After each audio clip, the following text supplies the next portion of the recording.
Hello दोस्तों, स्वागत है आपका इस वीडियो में। यह हमारा लेक्चर नंबर दूसरा है। जैसा कि मैंने आपको बताया हुआ था पिछली वीडियो में कि परमार एसएससी की लिटिल बॉय बुक का हम सॉल्यूशन करेंगे। इस बुक में पीवाईक्यू हैं, मोस्टली सारे एसएससी के हैं, लेकिन स्टेज 2 में जो हैं अन्य एग्जाम के हैं, जैसे डिफेंस रिलेटेड हैं या यूपीएससी से रिलेटेड जो एग्जाम हैं, उनका सॉल्यूशन दिया हुआ है। जितने भी क्वेश्चन होते हैं हम ट्राई करते हैं एक ही लेक्चर में उसको कंप्लीट करें। अगर ज़्यादा क्वेश्चन होते हैं तो हम उसको नेक्स्ट पार्ट में भी कर सकते हैं। अभी हमारे दूसरा लेक्चर है, इसलिए अभी उसका प्लान नहीं है कि हम कितने लेक्चर तक जाएंगे। जैसे कि अभी जियोग्राफी का ये दूसरा लेक्चर है, यानी कि चैप्टर नंबर दूसरा हो जाएगा हमारा, latitude, longitude, rotation and revolution. तो इन सब के जो है टॉपिक्स में जितने भी क्वेश्चन हैं हम उनको कंप्लीट करेंगे। अगर आपके पास जियोग्राफी की लिटिल बॉय बुक है, ये वाली है, तो आप उसको पढ़ने की जरूरत नहीं है। देखो, सिंपल सा है कि मैं यहाँ पर उसका सॉल्यूशन और डिटेल में उसका एक्सप्लेनेशन आपको बता दूंगा यहाँ पर, जिससे कि आपके कॉन्सेप्ट भी क्लियर होते चलेंगे। ऐसा हो सकता है कि इस वीडियो में जो क्वेश्चंस हैं वो रिपीटेड क्वेश्चंस हों, यानी कि जो उसका थीम होगी वो रिपीटेड हो सकती है। तो आपको ये नहीं देखना है कि क्वेश्चन रिपीटेड आ गया या थीम रिपीटेड हो गई है, तो आपको उसको स्किप कर देना है। उससे आपका क्या है, कॉन्सेप्ट मजबूत होगा। हो सकता है कि एक क्वेश्चन में वह कॉन्सेप्ट नहीं बताया गया हो, लेकिन वही जो कॉन्सेप्ट है वो दूसरे क्वेश्चन में भी बताया गया हो सकता है। ये 100% सॉल्यूशन है। यहाँ पर आपको मोस्टली जो है जितने टॉपिक हैं वो मैं कंप्लीट करवा दूंगा। ज्योग्राफी के तो आपको कंप्लीट करवा ही रहा हूँ। आने वाले समय में आपकी अगर डिमांड और हमारी जो वीडियोज हैं वो आप तक पहुंच रही हैं, तो मैं ट्राई करूंगा कि हम उनको और सारे सब्जेक्ट तक कंप्लीट करते चलें धीरे धीरे करके। और यही जो प्राइम एकेडमी ऐप है हमारा, तो यहाँ पर आप इसको डाउनलोड कर सकते हैं। यहाँ पर आपको पीएम प्राइम जीएस प्रैक्टिस पीडिया में जो है चैप्टर वाइज मॉक टेस्ट मिलेंगे। सबसे पहले अगर आपकी थ्योरी कंप्लीट हो गई है तो आप रिवीजन करके जो है यहाँ पर टेस्ट लगा सकते हैं, वो भी chapter wise. Chapter wise test में ये है कि मोस्टली जैसे कोई चैप्टर है तो उसमें 100 क्वेश्चंस होंगे, 25 फिर 25 25। तो 25 के जो क्वेश्चंस होते हैं, मोस्टली जो एग्जाम होते हैं एसएससी के 25 क्वेश्चंस पूछे जाते हैं जीएस के। तो इसलिए उसमें मैंने 25 क्वेश्चंस ही रखे हुए हैं, तो आप वो लगा सकते हैं। जल्द ही हमारे यहाँ पर मॉक टेस्ट शामिल हो जाएंगे जो फ्री ऑफ कॉस्ट में शामिल होंगे, तो आप उनको भी लगा सकते हैं। चलते हैं, और भी चीजें हम आपको बताते हैं। इसके अलावा आप हमारे प्राइम एसएससी चैनल को सब्सक्राइब कर लीजिए अगर नहीं किया है। इसकी जो पीडीएफ है आपको वो टेलीग्राम चैनल पर मिल जाएगी। सारे क्वेश्चंस जो है उनका सॉल्यूशन मिल जाएगा आपको, तो पीडीएफ में उसकी लिंक जो है डिस्क्रिप्शन में मिल जाएगी। अगर डिस्क्रिप्शन में मिलती है तो आप कमेंट सेक्शन में चेक कर लीजिए, तो वहां पर आपको मिल जाएगी। प्राइम एकेडमी आप डाउनलोड कर सकते हैं, प्ले स्टोर पर ही मिलेगा ओनली। और इसके अलावा आप हमारी वेबसाइट पर भी वेट कर सकते हैं। तो चलते हैं हम अपने पहले क्वेश्चन की ओर। पहला क्वेश्चन है, भू आकृति पृथ्वी का है। पृथ्वी का है मतलब उसने आकार पूछा है, पृथ्वी किस आकार की है बेसिकली। जो it is the of the earth, तो किस आकार की है। तो बेसिकली यह जो अर्थ है वो किस आकार की है, शेप है उसका। तो शेप जो इसका है, जियोइड प्रकार का शेप है इसका। जियोइड आकार का मतलब है जिसका अंडा आकार होता है वो गोलाकार आकार का होता है। गोलाकार आकार का मतलब ये है कि यह और ऊपर और नीचे से जो है चपटा और बीच में भूमध्य रेखा पर उभरा हुआ होता है। चपटा है और भूमध्य रेखा पर उभरा हुआ है। अगर इसका चित्र आप देख पाएंगे तो कुछ ऐसा इस टाइप का है। यहाँ पर ये भूमध्य रेखा है, तो यहाँ पर जो है वो उभरा टाइप का होता है। तो यहाँ पर जो है, जो इसका क्षेत्र है वो उभरा हुआ होता है भूमध्य रेखा पर। ऊपर और नीचे जो है यहाँ पर चपटा होता है, ऊपर नीचे यानी कि ध्रुवों पर जो है वो चपटा टाइप का होता है। इसका इस आकार का कारण जो है वो पृथ्वी पर अपनी धुरी पर जो है घूर्णन करती है, इस वजह से होता है। जिससे भूमध्य रेखा पर जो है वो एक प्रकार का सेंट्रीफ्यूगल फोर्स लगता है, अधिक होता है, और पदार्थ बाहर की ओर उभरता है। बेसिकली क्या होता है, अब सारे बल क्या होता है, केंद्र पसारी बल बोलते हैं या सेंट्रा सेंट्रीफ्यूगल फोर्स बोलते हैं। तो ये होता क्या है बेसिकली, तो ये बेसिकली होता क्या है कि जिस प्रकार से, जैसे मान लीजिए आप इस ये पृथ्वी घूम रही है और बहुत तेज रफ्तार से घूम रही है, तो चीजें बाहर की ओर फेंकेंगी, बाहर की ओर जाएंगी। तो इस वजह से यहाँ पर जो है पदार्थ बाहर की ओर घूमता है। तो घूमने वाले पिंड जो है दो प्रकार के बल का कार्य करते हैं। एक तो होता है केंद्राभिमुख बल, केंद्र की ओर होता है, और केंद्र पसारी बल जो केंद्र से दूर होता है। तो इसलिए जो भूमध्य की त्रिज्या होती है और ध्रुवीय त्रिज्या होती है, दोनों में एक प्रकार से अंतर दिखाई देता है। तो भू आकृति पृथ्वी का है वो किसका है, एक प्रकार का आकार है। तो इसका जो सही आंसर हो जाएगा वो बी नंबर सही आंसर हो जाएगा। क्वेश्चन नंबर 2, क्वेश्चन नंबर 2 कहता है कोरियोलिस बल के संबंध में निम्नलिखित में से कौन सा कथन गलत है? गलत कथन पूछा हुआ है। यह हवा को उत्तर से दाईं ओर और दक्षिण से बाईं ओर विक्षेपित करता है। ये सही हो सकता है बट सही नहीं है। दूसरा है, अभी हम बताते हैं आपको सही नहीं है और सही है में अंतर क्या है। भूमध्य रेखा पर अनुपस्थित है, ये भी सही है बट सही नहीं है यहाँ पर। और हवा अधिक होने पर विक्षेपण कम होता है और यह ऊंचाई के कोण से सीधे अनुपातिक है। यहाँ पर पूछा है कोरियोलिस बल के संबंध में निम्नलिखित में से कौन सा कथन गलत कथन पूछा है इसने। यहाँ पर आप देख पा रहे होंगे गलत कथन पूछा है। गलत कथन का मतलब ये हो गया कि यहाँ पर देखो उत्तर में जो है दाईं ओर और दक्षिण में बाईं ओर विक्षेपित करता है, एकदम सही है।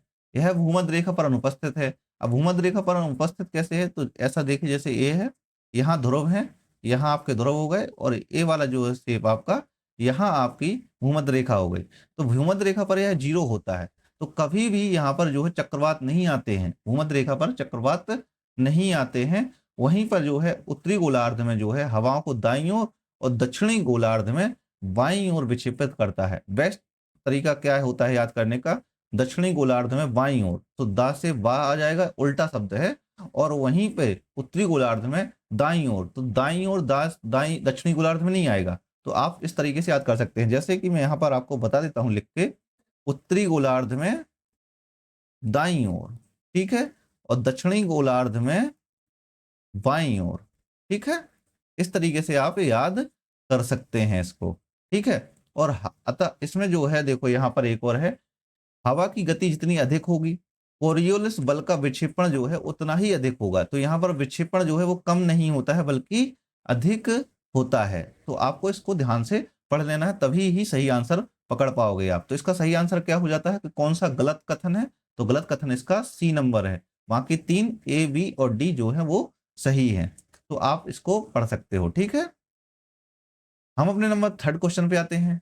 भारत की जो है मानक माध्यान्ह रेखा कौन सी है? मानक माध्यान्ह रेखा पूछा है इसने। मानक माध्यान्ह रेखा जो है वो आपको पता होगा 82 डिग्री 30 मिनट पूर्व देशांतर पर स्थित है। कितनी? 82 डिग्री पूर्व देशांतर पर स्थित है। और यह कहाँ से गुजरती है? इलाहाबाद के प्रयागराज के पास से गुजरती है। प्रयागराज में कहाँ? नैनी से गुजरती है। कहाँ से? नैनी से गुजरती है, इलाहाबाद के प्रयागराज, ठीक है। इलाहाबाद या प्रयागराज बोल सकते हैं हम इसको, ठीक है। और इसी आधार पर जो है भारतीय मानक समय यानी कि IST standard Indian standard time है वो उसको निर्धारित किया गया है, ठीक है। और यह जो है ग्रीनविच मेन टाइम है जो वो कितने मिनट आगे है यहाँ से?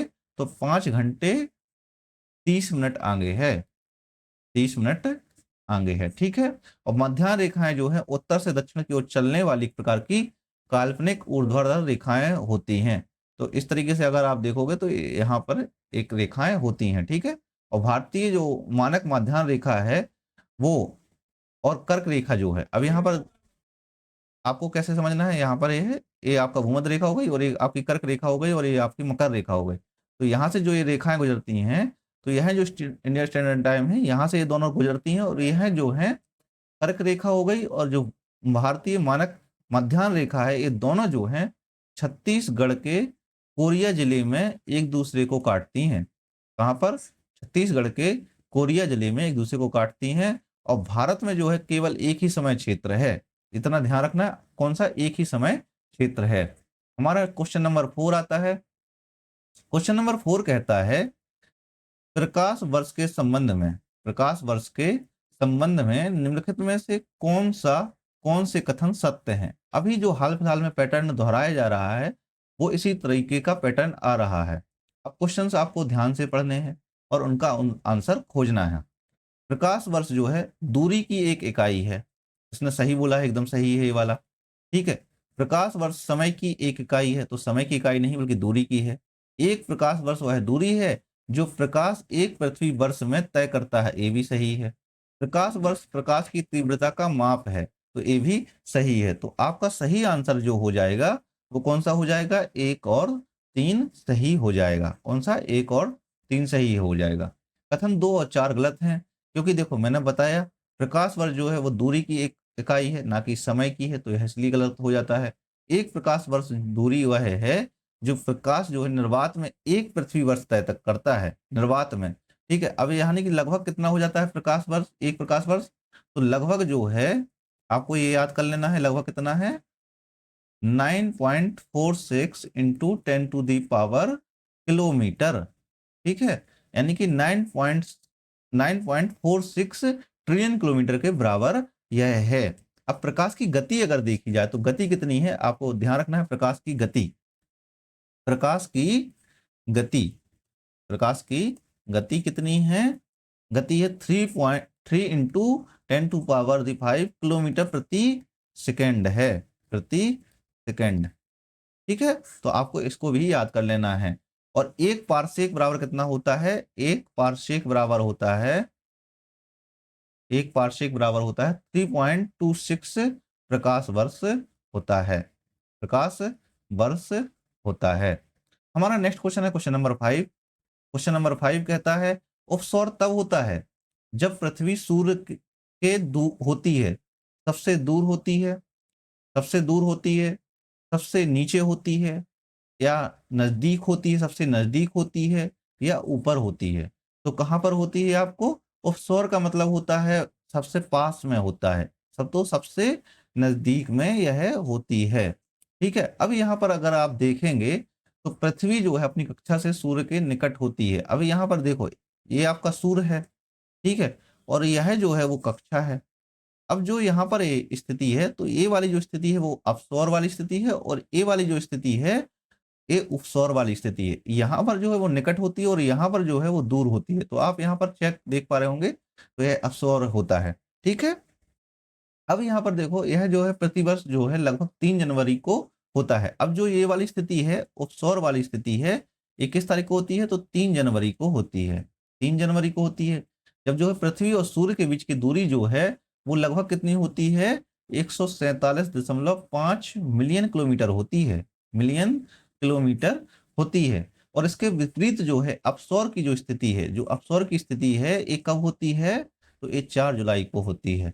कितनी, 4 जुलाई को होती है। और यह जो दूरी है लगभग इसकी कितनी है, 152.5 मिलियन किलोमीटर होती है, 152.5 मिलियन किलोमीटर होती है।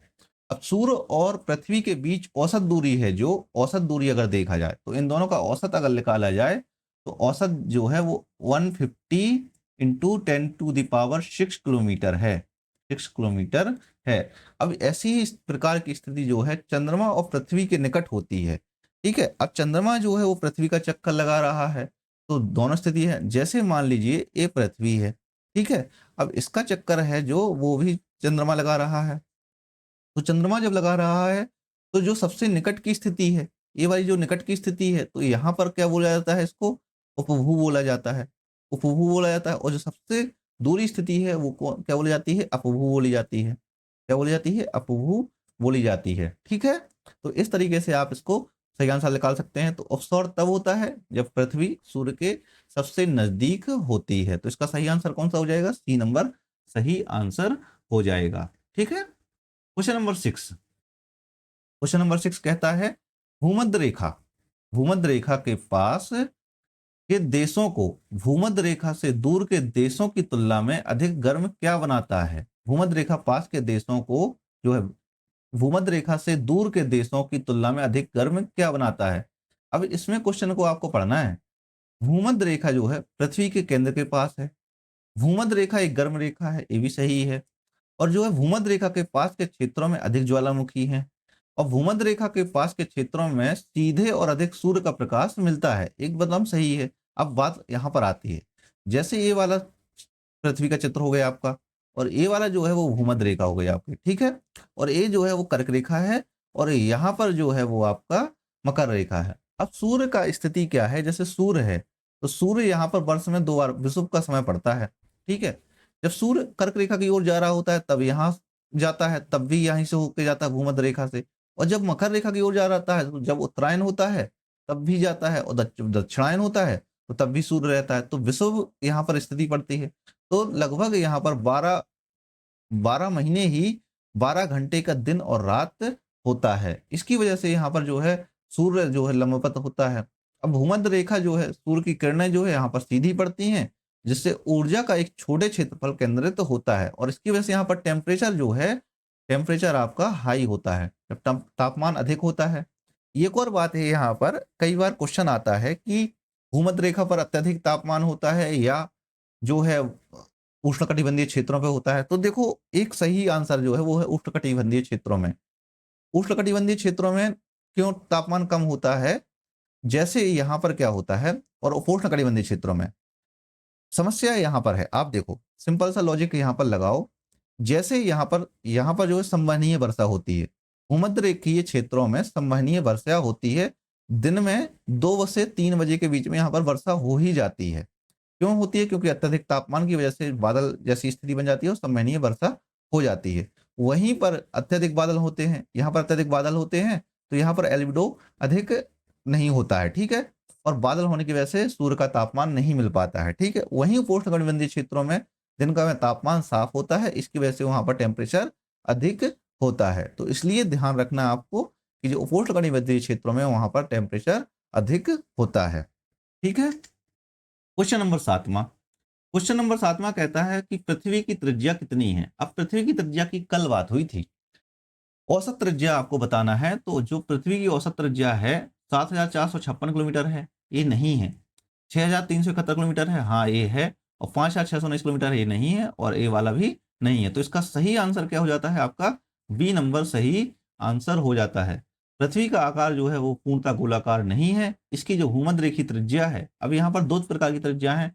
जैसे भूमध्य रेखीय त्रिज्या है, जो भूमध्य रेखीय त्रिज्या है आपकी, भूमध्य रेखीय त्रिज्या, तो ये कितना है? भूमध्य रेखीय त्रिज्या 6,378 किलोमीटर, ठीक है? और जो ध्रुवीय त्रिज्या है, ध्रुवीय त्रिज्या, ध्रुवीय त्रिज्या कितनी है? 6,357 किलोमीटर है, ठीक है? तो इस तरीके से आपको ध्यान रखना है। अब भूमध्य रेखीय परिधि लगभग जो है वो 40,075 किलोमीटर है, ठीक है? और ध्रुवीय परिधि जो है वो लगभग 40,008 किलोमीटर है। औसत परिधि जो है वो कितनी है? 40,040 किलोमीटर है, ठीक है? तो आपको इसको याद रख लेना है, ठीक है? नेक्स्ट क्वेश्चन है क्वेश्चन नंबर 8वां। अगर आप देखिए, अगर ये क्वेश्चन आप चाहते हैं कि आपको पीडीएफ में डिटेल में सॉल्यूशन मिले, या आप ये चाहते हैं कि ये जो है वो ऐप में भी आपको क्वेश्चन प्रैक्टिस के लिए मिले, तो उसके लिए आपको कमेंट में बताना है कि आपको ये जो क्वेश्चन है वो ऐप में चाहिए, जिससे कि आप प्रैक्टिस कर पाएंगे, वो भी एग्जाम के लिए डायरेक्टली प्रैक्टिस कर सकते हैं और इनको पढ़ भी सकते हैं इसके सॉल्यूशन को, तो वो भी आपको मिल जाएंगे। लेकिन ये है जब कंप्लीट सॉल्यूशन हो चुका होगा तब, ठीक है?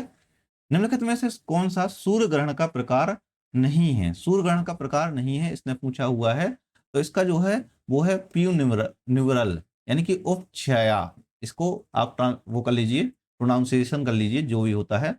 अब सूर्य ग्रहण तब होता है जब चंद्रमा जो है वो सूर्य और पृथ्वी के बीच आ जाता है। तो बेसिकली स्थिति ऐसी है, ये देख लीजिए, जैसे ये आपका सूर्य है, ठीक है? और यह जो है यहाँ पर, ये जो है पृथ्वी परिक्रमा कर रही है, ठीक है? और यहाँ पर ये पृथ्वी है, और यहीं पे जो है वो पृथ्वी की परिक्रमा कर रहा है। कौन कर रहा है? ये कर रहा है चंद्रमा, ठीक है? अब ऐसी स्थिति में ये चंद्रमा यहाँ पर आ गया। जब चंद्रमा बीच में आ जाता है तो सूर्य यहाँ पर है, ठीक है? और यहाँ पर ये अर्थ है, और यहाँ पर ये आपका चंद्रमा है, तो मून है, ठीक है? तो इस तरीके से अब जो है सन के बीच में मून, सन और अर्थ के बीच में क्या है? मून आ गया था। तो ऐसे समय पर जो है सूर्य ग्रहण होता है, ठीक है? क्या होता है? सूर्य ग्रहण होता है। अब सूर्य ग्रहण जो है वो 3 प्रकार के होते हैं। पूर्ण सूर्य ग्रहण, आंशिक सूर्य ग्रहण, और इसके अलावा होता है वलयाकार सूर्य ग्रहण, ठीक है?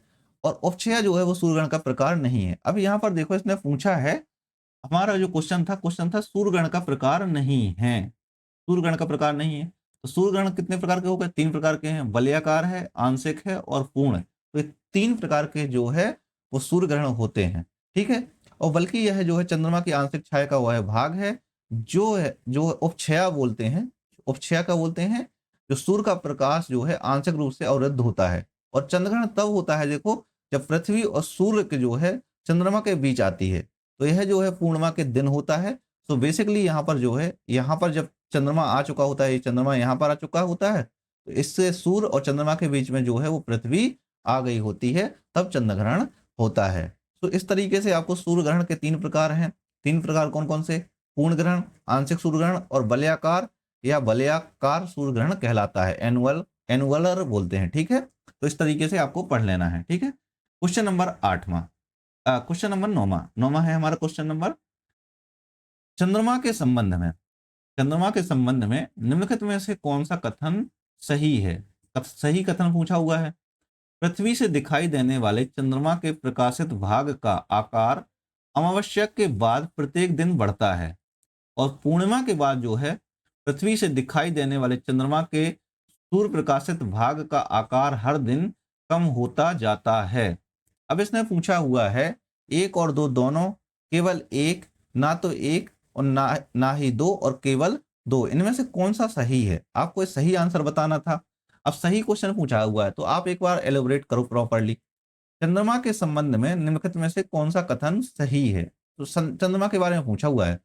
पृथ्वी से दिखाई देने वाले चंद्रमा के प्रकाशित भाग का आकार जो है अमावस्या के प्रत्येक दिन बढ़ता है, ये भी सही है, ठीक है। और पूर्णिमा के बाद जो है पृथ्वी से दिखाई देने वाले चंद्रमा के सूर्य प्रकाशित भाग का आकार जो है वो हर दिन कम होता जाता है। तो यानी ये भी सही है। तो दोनों ही सही आंसर हैं। इसका एक और दो दोनों सही होगा। देखो अमावस्या के दिन जो है वो चंद्रमा अदृश्य होता है, उसके बाद जो है प्रतिदिन जो है पृथ्वी से दिखने वाला जो प्रकाशित भाग है वो बढ़ता जाता है। वर्धमान चरण इसको बोलते हैं, वैक्सिंग फेज बोलते हैं। और जो लगभग 15 दिनों बाद जो पूर्णिमा आती है तब चंद्रमा जो है पूर्ण वृत्त के रूप में दिखता है और पूर्णिमा के बाद जो है प्रतिदिन जो प्रकाश भाग वो धीरे धीरे कम होने लगता है, जिसको हम वैनिंग फेज बोलते हैं। और लगभग जो 15 दिनों बाद धीरे धीरे फिर अमावस्या आती है और एक महीने में 2 पूर्णिमा होती हैं, जिस तो उसे ब्लू मून कहते हैं। जब मान लो जैसे एक महीना है, महीना पड़ा उसमें 2 पूर्णिमा पड़ी तो उसको ब्लू मून कहते हैं, ठीक है। और चंद्रग्रहण और हुहू का जो है संयोग बड़े चंद्रमा यानी सुपर मून के कारण बनता है, ठीक है। नेक्स्ट क्वेश्चन है क्वेश्चन नंबर 10वां। क्वेश्चन नंबर 10वां कहता है कि अपसौर की घटना के दौरान पृथ्वी और सूर्य के बीच की अनुमानित दूरी कितनी है। अभी मैंने इसको बताया हुआ था, तो अपसौर के दौरान बताई थी। तो अपसौर के दौरान जो है वो अधिक बताई थी आपको कि अपसौर में कितनी थी, और उपसौर में भी बताई थी आपको, तो दोनों बताई थी। और उपसौर कब पड़ता है तो वो 3 जनवरी को पड़ता है, ये भी मैंने बताया था। और जो अपसौर पड़ता है वो 4 जुलाई को पड़ता है। तो इसका जो सही आंसर था वो था 152 सही आंसर था। तो इसका जो आंसर था वो था, मैंने बताया था 152.5 मिलियन किलोमीटर बताया हुआ था आपको, ठीक है। और वहीं जो अपसौर की बताई थी मैंने, उपसौर की जो बताई थी वो बताई थी 147.5 मिलियन किलोमीटर बताई थी, ठीक है। तो आपको इसको याद कर लेना है। तो इसका सही आंसर कौन सा हो जाएगा, बी नंबर सही आंसर हो जाएगा। क्वेश्चन नंबर 11वां। क्वेश्चन नंबर 11वां कहता है कि पृथ्वी 1 घंटे में अपनी धुरी पर कितने अंश घूमती है। कितने अंश घूमती है आपको ये बताना है, इसका सही आंसर कितना है। तो जो है देखो इसने पूछा है 1 घंटे में कितने अंश घूमती है, 1 घंटे में पूछा है, ठीक है। अब जो देखो 24 घंटे में जो है उसका घूर्णन कितना है, 24 घंटे में वो है 360 डिग्री, ठीक है। और 360 डिग्री और कितने में होता है, कितने में, 24 घंटे में कितना है 360 डिग्री, और हमको निकालना है 1 घंटे में। तो आप इतने में तो मैथमेटिक्स में तो आप महान हो ही हो, तो निकाल ही सकते हो। तो कितना आ जाएगा कोण इसका, तो 15 डिग्री अंश घूमती है। कितना, 15 डिग्री अंश घूमती है, ठीक है। तो डी नंबर सही आंसर हो जाएगा। अब हमारा आता है क्वेश्चन नंबर 12वां। क्वेश्चन नंबर 12वां कहता है कि निम्नलिखित में से कौन सा कथन अंतर उष्णकटिबंधीय अभिसरण क्षेत्र ITCZ के बारे में सही है। ITCZ जो है भूमध्य रेखीय अक्षांशों में निम्न दबाव का एक विस्तृत गर्त है। यह वह जगह है जहां उत्तर पूर्व और दक्षिण पूर्व व्यापारिक हवाएं मिलती हैं। ITCZ भूमध्य रेखीय गर्त है जो सामान्यतः भूमध्य रेखा के लगभग 5 डिग्री नॉर्थ पर स्थित है और ITCZ गर्मियों में गंगा के मैदान की ओर चला जाता है। तो आपको इसमें सही आंसर बताना था। सही आंसर क्या है कि इसने पूछा है ITCZ के बारे में। ITCZ जो है वो एक प्रकार का लो प्रेशर वाला क्षेत्र होता है। लो प्रेशर मतलब ये है कि जो हवाएं होती हैं वो लो प्रेशर से, जो हाई प्रेशर से है वो लो प्रेशर की ओर चलती हैं। कहाँ से, हाई प्रेशर से लो प्रेशर की ओर हवाएं चलती हैं। तो ये वाला जो क्षेत्र है वो लो प्रेशर होता है, जो कि गर्म स्थल होता है। जब यहाँ पर टेम्परेचर अधिक होता है तो हवाएं इधर की ओर चलने लगती हैं, और जो यहाँ टेम्परेचर कम होता है हाई प्रेशर वाला क्षेत्र होता है, ठीक है। अब यहाँ पर लिखा है ITCZ जो है वो भूमध्य रेखीय अक्षांशों में निम्न दबाव का एक विस्तृत गर्त है। तो निम्न दबाव मतलब ये है जो वो लो प्रेशर बोल रहा है, तो लो प्रेशर का एक प्रकार से गर्त है, तो ये वाला भी सही है। यह वह जगह है जहां उत्तर पूर्व और दक्षिण पूर्व व्यापारिक हवाएं मिलती हैं। उत्तर पूर्व और दक्षिण पूर्व व्यापारिक हवाएं मिलती हैं, ये भी सही है। और ITZ जो है भूमध्य रेखीय गर्त है, जो सामान्यतः जो है भूमध्य रेखा के लगभग 5 डिग्री नॉर्थ पर स्थित होता है, तो ये वाला भी सही है। तो इसका जो सही आंसर है, और यहाँ पर जो है ITZ जो है गर्मियों में गंगा के मैदान की ओर चला जाता है। अच्छा, गंगा के मैदान की ओर चला जाता है, यहाँ पर वो नहीं है कि गंगा के मैदान की ओर नहीं जाता है, ठीक है। तो इसका जो सही आंसर, ये गलत हो जाएगा, तो इसका जो सही आंसर हो जाएगा 1 2 3, यानी कि सभी सही हैं। अच्छा, यहाँ पर 1 2 3 नहीं, 1 2 4 हैं, ठीक है, 1 2 4, 1 2 3 4 चारों आ जाएंगे, ठीक है। थोड़ी सा रॉन्ग हुआ यहाँ पर, ये वाला भी सही है। तो क्योंकि गर्मियों के मैदान की ओर होता है, तो जैसे अगर हम भारत का नक्शा बनाते हैं इस तरीके से भारत का नक्शा बन गया, और तो यहाँ पर जो है वो ITCZ होता है, ITCZ यहीं पर होता है, ठीक है।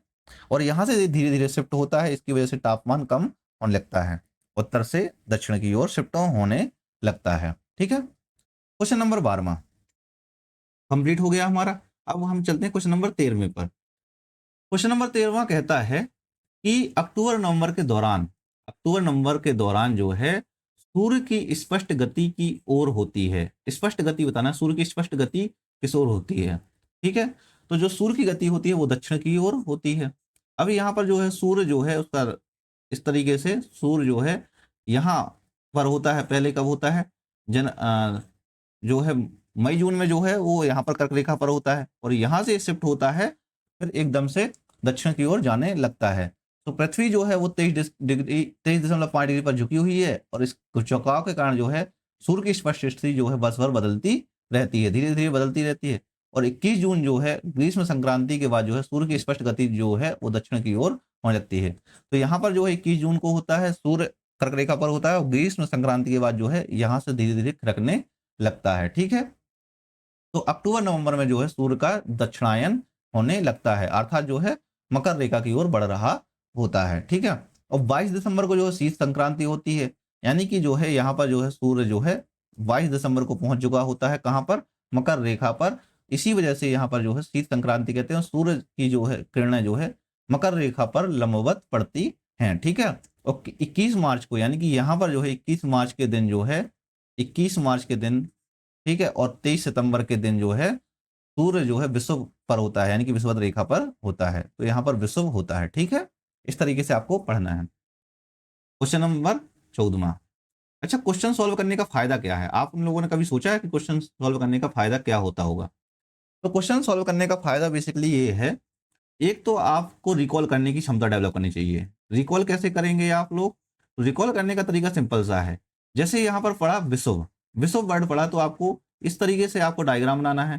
फिर आपको देखना है बस विषुव के लिए आपको क्या क्या आता है, 21 मार्च और 23 सितंबर आपको याद आ गया। तो इसने क्वेश्चन पूछा हुआ था निम्नलिखित में से किस दो तारीखों को विषुव पड़ता है, तो किस दो तारीख को पड़ता है, 21 मार्च और 23 सितंबर को। इसी तरीके से फिर आपको तुरंत का तुरंत याद करना है कि यहाँ पर जो कर्क रेखा पड़ती है, तो कर्क रेखा में सूर्य कब आता है, ठीक है। जब मकर रेखा में होता है तो मकर रेखा पर सूर्य की किरणें कब सीधा पड़ती हैं। तो आपको ये दोनों याद होनी चाहिए, कर्क रेखा, मकर रेखा, और इसके अलावा भूमध्य रेखा, यानी कि जो यहाँ पर विषुव का समय है तो कब पड़ता है, ठीक है। तो अब यहाँ पर जो है विषुव जो है, यहाँ पर दो अलग अलग शब्दावली का प्रयोग किया जाता है। एक तो सबसे पहले जब 21 मार्च को पड़ता है, तो 21 मार्च को जब सूर्य पहुंचता है तो इसको बोलते हैं बसंत विषुव, बसंत विषुव बोलते हैं, ठीक है। और जब 23 सितंबर को सूर्य पड़ता है तो इसको बोलते हैं शरद विषुव, शरद विषुव बोलते हैं, ठीक है। इस तरीके से आपको याद करना है, रिकॉल करने की क्षमता डेवलप करनी है। क्वेश्चन नंबर 15वां। क्वेश्चन नंबर 15वां कहता है कि आर्कटिक वृत्त और उत्तरी ध्रुव के बीच का जो है क्षेत्र को क्या कहा जाता है? आर्कटिक वृत्त और उत्तरी ध्रुव के बीच के क्षेत्र को क्या कहा जाता है? उष्णकटिबंध क्षेत्र, ठंडा क्षेत्र, उत्तर समशीतोष्ण क्षेत्र और दक्षिण समशीतोष्ण क्षेत्र। तो इसका जो सही आंसर है वो है ठंडा क्षेत्र कहा जाता है। अब पृथ्वी के तापमान के आधार पर 3 ताप कटिबंधों में बांटा जाता है बेसिकली। तीन का ताप कटिबंधों में ये है कि उष्ण कटिबंध जो बोलते हैं। अब यहाँ पर मैं आपको बताता हूँ कैसे याद करने का तरीका डेवलप करो। एक आपने बॉक्स बना लिया, यहाँ पर ये वाला है क्षेत्र है, और 1 2 और 3, ठीक है। इस तरीके से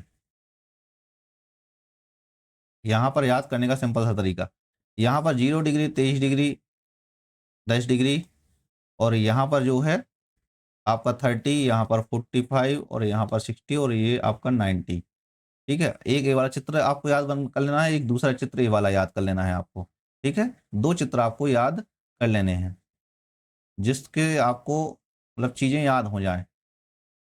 यहाँ पर इस तरीके से चित्र बना लेने हैं। देखो बन रहा है ना चित्र बढ़िया तरीके से। ये बहुत दिनों में एक मुझे एक सॉफ्टवेयर मिल गया था ये बढ़िया सा। तो इस तरीके से आपको चित्र बना लेना है। अब यहाँ पर देखो, ये आपकी हो गई 0 डिग्री वाली जो भूमध्य रेखा है, ये आपकी 23 डिग्री हो गई, ठीक है। और यहाँ पर जो आपकी 23 डिग्री हो गई, और यहाँ पर जो है आपको एक और बना लेनी है, ये इस तरीके से बना लेनी है आपको 3-4 ठे, ठीक है।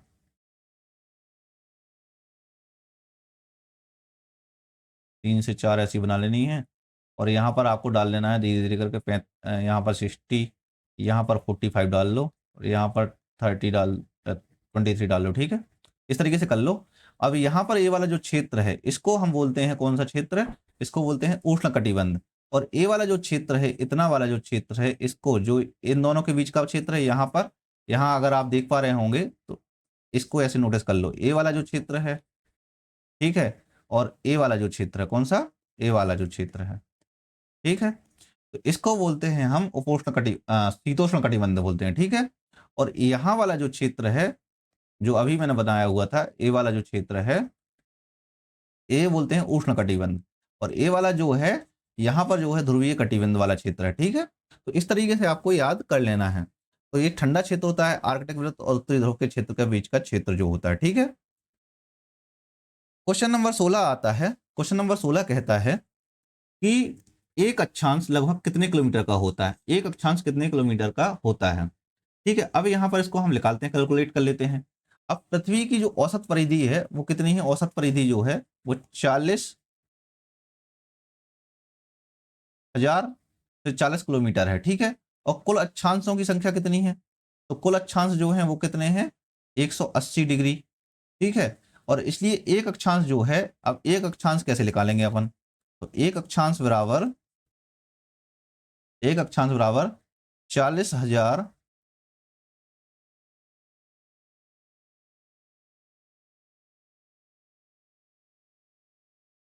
ठीक है, और बटे 360, इसको भी सही कर लो यहाँ पर,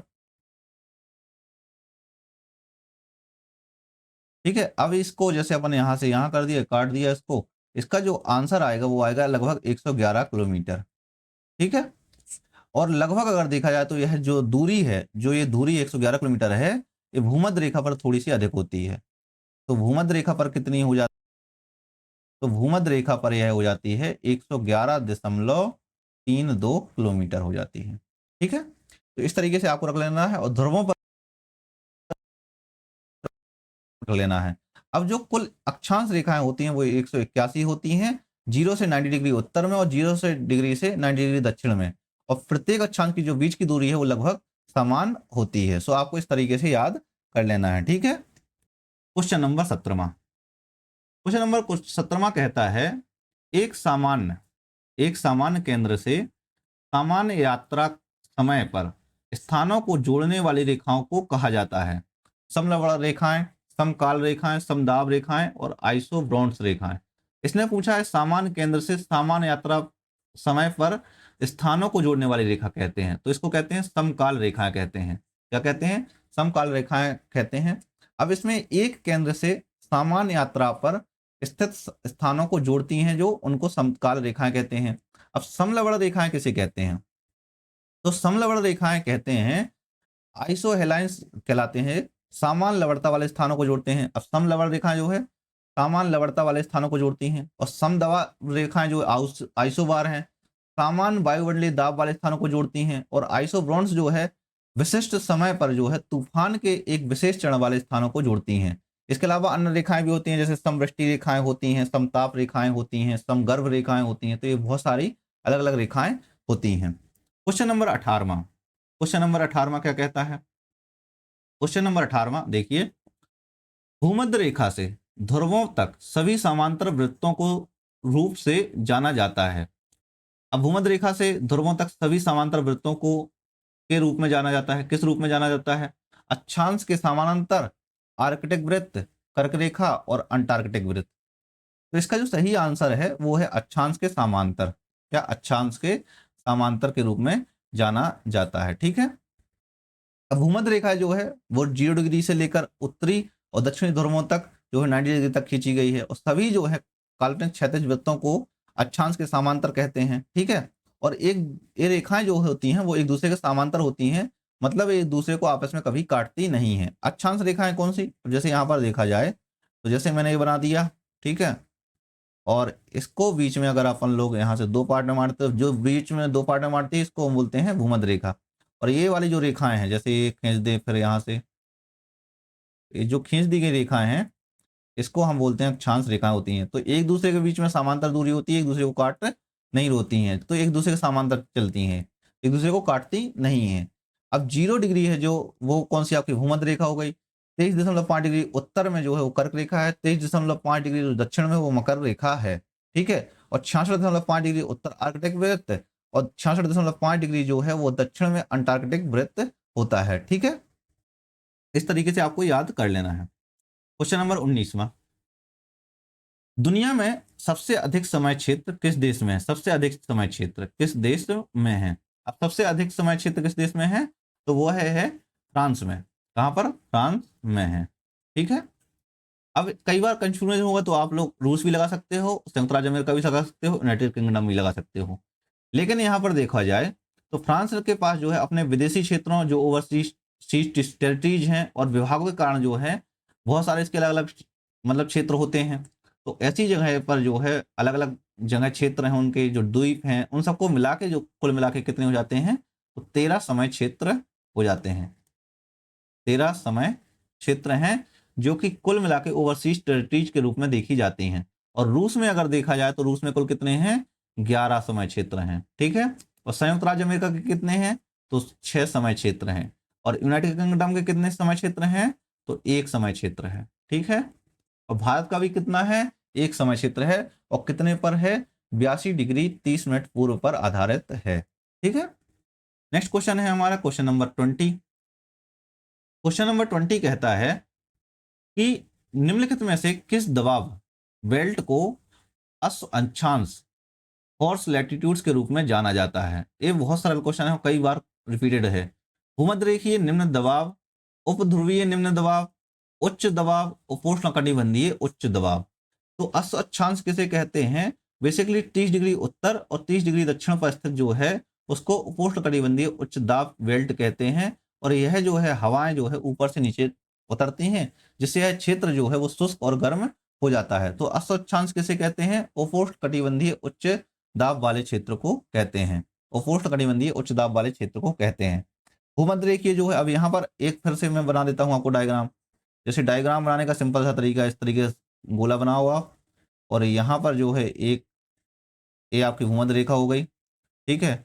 और ये आपकी जो है वो है उपोष्णकटिबंधीय उच्च वायुदाब का क्षेत्र। ठीक है। उपोष्णकटिबंधीय उच्च वायुदाब का क्षेत्र आपको हो गया। तो ये जो है 0 डिग्री सेल्सियस हो गया, और ये नॉर्थ एवं साउथ दोनों, नॉर्थ ये आपका साउथ है और ये वाला आपका नॉर्थ है। ठीक है। और ये वाला यहाँ पर आपकी हो गई उपध्रुवीय जो 60 डिग्री पे जाता है। ठीक है। इस तरीके से आपको याद कर लेना है, 30 डिग्री और 60 डिग्री, और यहाँ पर जो है वो आपका 90 डिग्री पर आ जाता है, 90 डिग्री पर आ जाता है। ठीक है। तो इस तरीके से आपको याद कर लेना है। ये साउथ में हो गया, ये आपका नॉर्थ में हो गया। तो ये वाला जो क्षेत्र है जो नॉर्थ में है, यहाँ पर ये वाला क्षेत्र और ये वाला क्षेत्र, तो इसको बोलते हैं हम उपध्रुवीय निम्न वायुदाब का क्षेत्र। ठीक है। और इसको बोलते हैं उपोष्णकटिबंधीय उच्च अब देखो हवाओं को याद करने का सबसे बेस्ट तरीका क्या होता है कि कई बार हवाओं की दिशा आपको याद नहीं होती है किस तरीके से चल रही होंगी। तो देखो बेस्ट वे है, इस तरीके से आप एक लाइन खींचो यहाँ से और दूसरी लाइन यहाँ से फिर ले जाओ तो इस तरीके से, ठीक है। अब 2 लाइनें खींच दी आपने। अब सिंपल सा है, यहाँ पर एक और चीज़ है, ये लो प्रेशर वाला क्षेत्र है, ठीक है। ये आपका हाई प्रेशर वाला क्षेत्र है, ठीक है। और ये आपका लो प्रेशर वाला क्षेत्र है, ठीक है। और ये वाला आपका हाई प्रेशर वाला क्षेत्र है, ठीक है। हवाएं किस ओर से चल रही हैं? हाई प्रेशर से लो प्रेशर, इस तरीके से। हाई प्रेशर से लो प्रेशर इस दिशा में, हाई प्रेशर से लो प्रेशर, कौन सी? हाई प्रेशर से लो प्रेशर, तो हाई प्रेशर से लो प्रेशर तो इस तरीके से। यहाँ पर भी सेम ही है, यहाँ पर हाई प्रेशर, ठीक है, यहाँ पर लो प्रेशर, और यहाँ पर आपको 90 डिग्री पर हाई प्रेशर है, ठीक है। हवाएं कैसे चलेंगी? हाई प्रेशर से लो प्रेशर तो इस तरीके में, हाई प्रेशर से लो प्रेशर तो यहाँ पर। और इनकी दिशा जिस तरीके से दिशा है, यही दिशा भी है इनकी, हाई प्रेशर से लो प्रेशर, हाई प्रेशर से लो प्रेशर तो यहाँ पर, तो इस तरीके से। और यही जो हवाएं हैं, जो ए वाली हवाएं हैं, ठीक है, यही जो हवाएं हैं आपकी बारिश करती हैं भारत में, ठीक है। अब यहाँ पर क्या स्थिति होती है इस तरीके से, जब हम मानसून पढ़ेंगे, भारतीय मानसून, तब आपको ये समझा देंगे, ठीक है, कि किस तरीके से ये विषुवत रेखीय हवाएं हैं जो वो भारतीय मानसून, दक्षिण पश्चिम मानसून के लिए जिम्मेदार होती हैं, ठीक है। क्वेश्चन नंबर 20 के बाद आपका क्वेश्चन आता है 21। क्वेश्चन नंबर 21 कहता है, वर्ष के किस दिन पृथ्वी जो है वो सूर्य से सबसे दूर होती है, जिसे अपसौर कहा जाता है? तो किस दिन होती है? अभी मैंने बताया हुआ था आपको, तो इसका सही आंसर हो जाएगा आपका 4 जुलाई को। कितना होता है किलोमीटर आपको बताया हुआ था, तो किलोमीटर याद कर लिया आपने कि नहीं किया? तो 152.5 मिलियन किलोमीटर, मिलियन किलोमीटर, ठीक है। Question number 22। क्वेश्चन नंबर 22 कहता है, पूरी पृथ्वी दिन और रात बराबर कब होते हैं? पूरी पृथ्वी पर जो है दिन और रात कब होते हैं? तो अभी मैंने बताया हुआ था, तो ये कौन सा दिन है? विषुव के दिन होते हैं। विषुव का दिन आपको पहले ही बता दिया मैंने कि कौन सा है विषुव का दिन। विषुव का दिन ये है कि जब सूर्य है वो यहाँ से 2 बार गुजरता है, ठीक है। अब 2 बार गुजरता है, तो 2 बार कब कब गुजरता है? तो एक बार है 21 मार्च को, जिसको हम बोलते हैं वसंत विषुव, वसंत विषुव बोलते हैं, ठीक है। और दूसरा जो है, तो दूसरा जो है वो है 23 सितंबर, 23 सितंबर। ये कब कब गुजरता है? इसको बोलते हैं हम शरद विषुव बोलते हैं, 23 सितंबर को बोलते हैं शरद विषुव बोलते हैं, ठीक है। तो 2 तरीके से इसको देखा जाता है, ठीक है। और यहाँ पर जो है मैंने पहले ही बता दिया है, यहाँ पर आपकी कर्क रेखा है और यहाँ पर आपकी मकर रेखा है, ठीक है। और जब यहाँ पर कर्क रेखा पर पहुँचता है तब कब होता है कर्क रेखा पर? ग्रीष्म संक्रांति के दौरान, तो 21 जून को, ठीक है। कर्क रेखा पर इसके दिन सबसे लंबा दिन होता है और सबसे छोटी रात होती है। शीत संक्रांति जब यहाँ पर मकर रेखा पर होता है सूरज, तो 22 दिसंबर को, ठीक है, 22 दिसंबर को होता है। उत्तरी गोलार्ध में जो सबसे छोटा दिन और सबसे लंबी रात होती है, ठीक है। और जो है विषुव के समय पर ही दिन और रात केवल बराबर होते हैं, ठीक है। Question number 23। क्वेश्चन नंबर 23 कहता है, निम्नलिखित में से कौन सा कथन सही है? पृथ्वी की सतह पर सभी स्थानों के लिए कोणीय वेग समान होता है, जबकि रैखिक वेग जो है वो भिन्न होता है। दूसरा जो है यहाँ पर, इसको हटा दीजिए, तो रैखिक वेग जो है भूमध्य रेखा पर अधिकतम और ध्रुवों पर न्यूनतम होता है। नीचे दिए गए कोड का उपयोग करके सही उत्तर चुनना है। तो केवल एक, केवल दो, एक और दो दोनों, ना तो एक और ना ही दो। तो देखो इसका सही आंसर जो है वो है आपका सी नंबर। सी नंबर क्यों सही है? पृथ्वी की सतह जो है उस सभी स्थानों के लिए कोणीय वेग के समान होती है, जबकि रैखिक वेग भिन्न होता है, एकदम सही है, ठीक है। और रैखिक वेग जो है भूमध्य रेखा पर अधिकतम और ध्रुवों पर जो है न्यूनतम होता है, इसलिए नीचे देख, इसलिए ए भी सही हो जाता है आपका, ठीक है। Question number 24। मानचित्र पर किसी स्थान पर पूर्ण स्थान जानने के लिए निम्नलिखित में से किसकी आवश्यकता होती है? तो इसके लिए आपको सिंपल सा है, 2 चीजों की आवश्यकता पड़ती है। कई बार आपको लगता होगा कि नाम जानना होगा स्थान का, नहीं, नाम नहीं जानना है स्थान का, बल्कि उसकी 2 चीजें आपको अगर पता है तो आप स्थान का पूर्ण तरीके से बता सकते हो। क्या है? स्थान का आपको अक्षांश पता होना चाहिए और देशांतर पता होना चाहिए। अब अक्षांश जैसे यहाँ से गया और देशांत, जो आपका अक्षांश ये है और ये आपका देशांतर है, ए वाली जो यहाँ पर जहाँ काट रही है इसको बोलते हैं हम वो स्थान। जैसे मान लो भारत में कोरिया, कोरिया जो है छत्तीसगढ़ में स्थित है, ठीक है, ऐसे टाइम पे, ठीक है। तो अक्षांश और देशांतर जो है रेखा से तय होती है, एकमात्र बिंदु नहीं है। सटीक बिंदु पाने के लिए अक्षांश और देशांतर जो है ना विच्छेदन आवश्यक है, इसलिए दोनों की आवश्यकता होगी, ठीक है। Question number 25। क्वेश्चन नंबर 25 कहता है कि मानचित्रों के बारे में मानचित्रों के बारे में निम्नलिखित में से कौन से कथन सही हैं? मानचित्र जो क्षेत्रों के वास्तविक आकार को बनाए रखते हैं। मानचित्रों का उपयोग स्थानिक संबंधों को दिखाने के लिए किया जाता है और मानचित्र एक स्थान से दूसरे स्थान तक का मार्ग नहीं दिखा सकते हैं। ठीक है, कुछ चीज़ें अगर यहाँ पे इसको हटा दीजिए इस तरीके से, वो दीजिए बेटर ही है। यहाँ पर वाइट कलर है नहीं, चलो ठीक है, तो इसको हटा दिया। मानचित्र एक स्थान से दूसरे स्थान तक का मार्ग नहीं है दिखा सकते हैं। नीचे दिए गए कोड का उपयोग करके सही उत्तर चुनिए। केवल 2 और 3, केवल 1 और 3, केवल 1 और 2, 1 और 1, 2 और 3। जब भी आप मानचित्रों के बारे में पढ़ें तो आपको ध्यान रहे, और क्वेश्चन कभी पढ़ो तो दोनों जगह पढ़ो। केवल सही कथन पूछा है इसने, ठीक है, तो आपको ये पता होना चाहिए कि सही क्या है आपका। ठीक है, कभी भी एक तरीके से अगर आप पढ़ोगे तो आप कंफ्यूजन हो जाओगे। कंफ्यूजन नहीं हो इसके लिए बेहतर है कि सबसे पहले देखो बात आती है, एक सही यहाँ पर है और दूसरा सही यहाँ पर है, तो कभी भी दोनों को पढ़ना है। कैसे? मानचित्रों के बारे में निम्नलिखित में से कौन सा कथन सही है। अब यहाँ पर पूछा नीचे दिए गए कोड का उपयोग करके सही उत्तर चुने। अगर यहाँ पर पूछ लिया कि सही उत्तर नहीं है, मतलब कौन सा कथन सही नहीं है, तो आपको कुछ और बताना पड़ेगा आंसर। तो आपको ध्यान रहे, क्वेश्चन को अच्छे से पढ़ लेना है।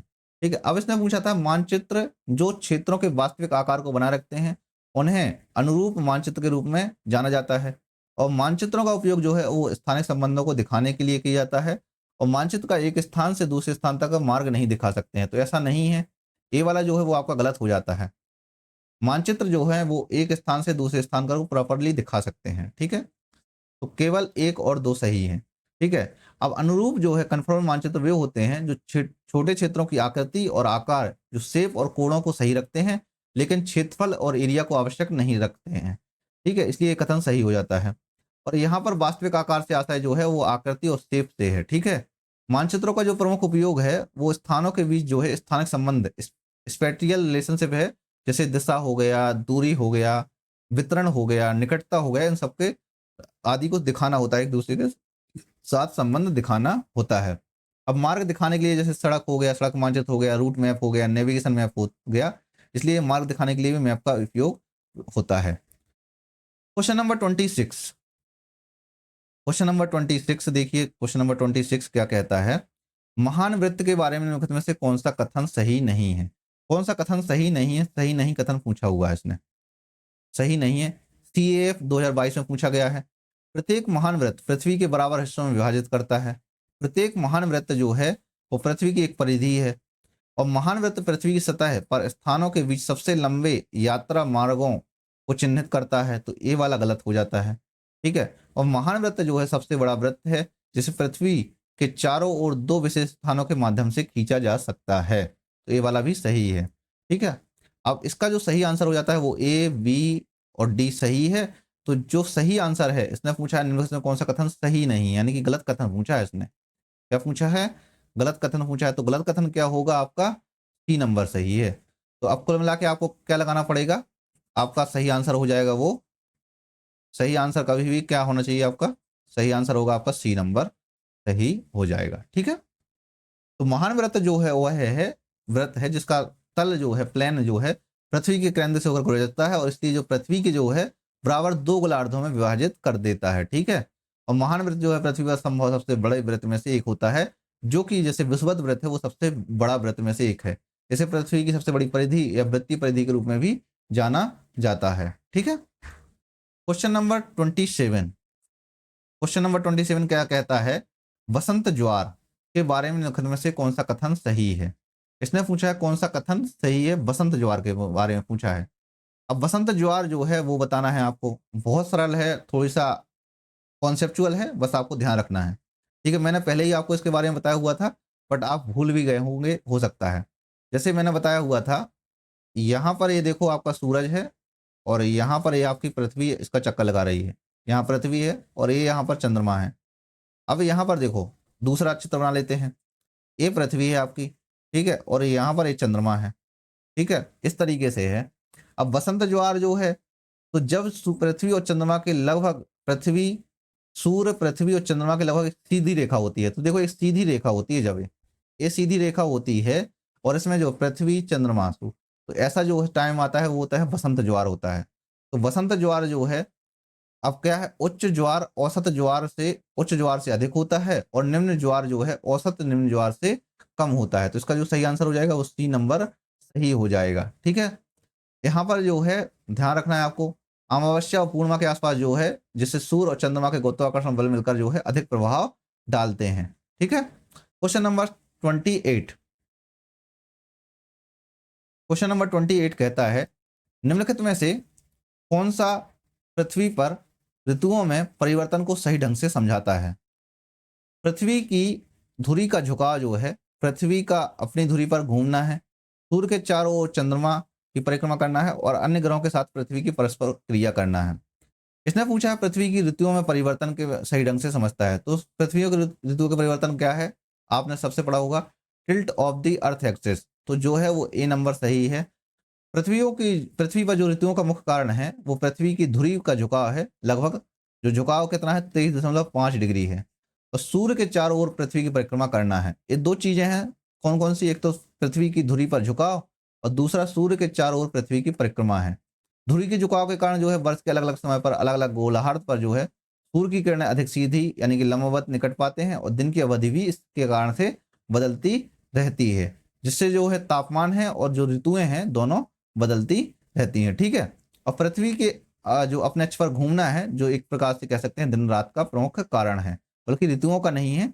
अब जो पृथ्वी के अपने अक्ष पर घूमना कई बार क्वेश्चन आ जाता है, तो वो इसका कारण नहीं है, बल्कि दिन रात का एक कारण होता है, ऋतुओं के परिवर्तन का कारण नहीं होता है। ठीक है, क्वेश्चन नंबर 29 कहता है कि पृथ्वी के घूमने के संबंध में निम्नलिखित कथनों पर विचार कीजिए। तो हमें क्या है कि निम्नलिखित कथनों पर विचार करना है, जो कथन दिए हैं उनमें से सही चूज करना है, क्योंकि इसने पूछा है कि ऊपर ऊपर दिए गए कथनों में से कौन सा कथन सही है। ठीक है, तो सबसे पहले हम कथन पढ़ लेते हैं एक करके।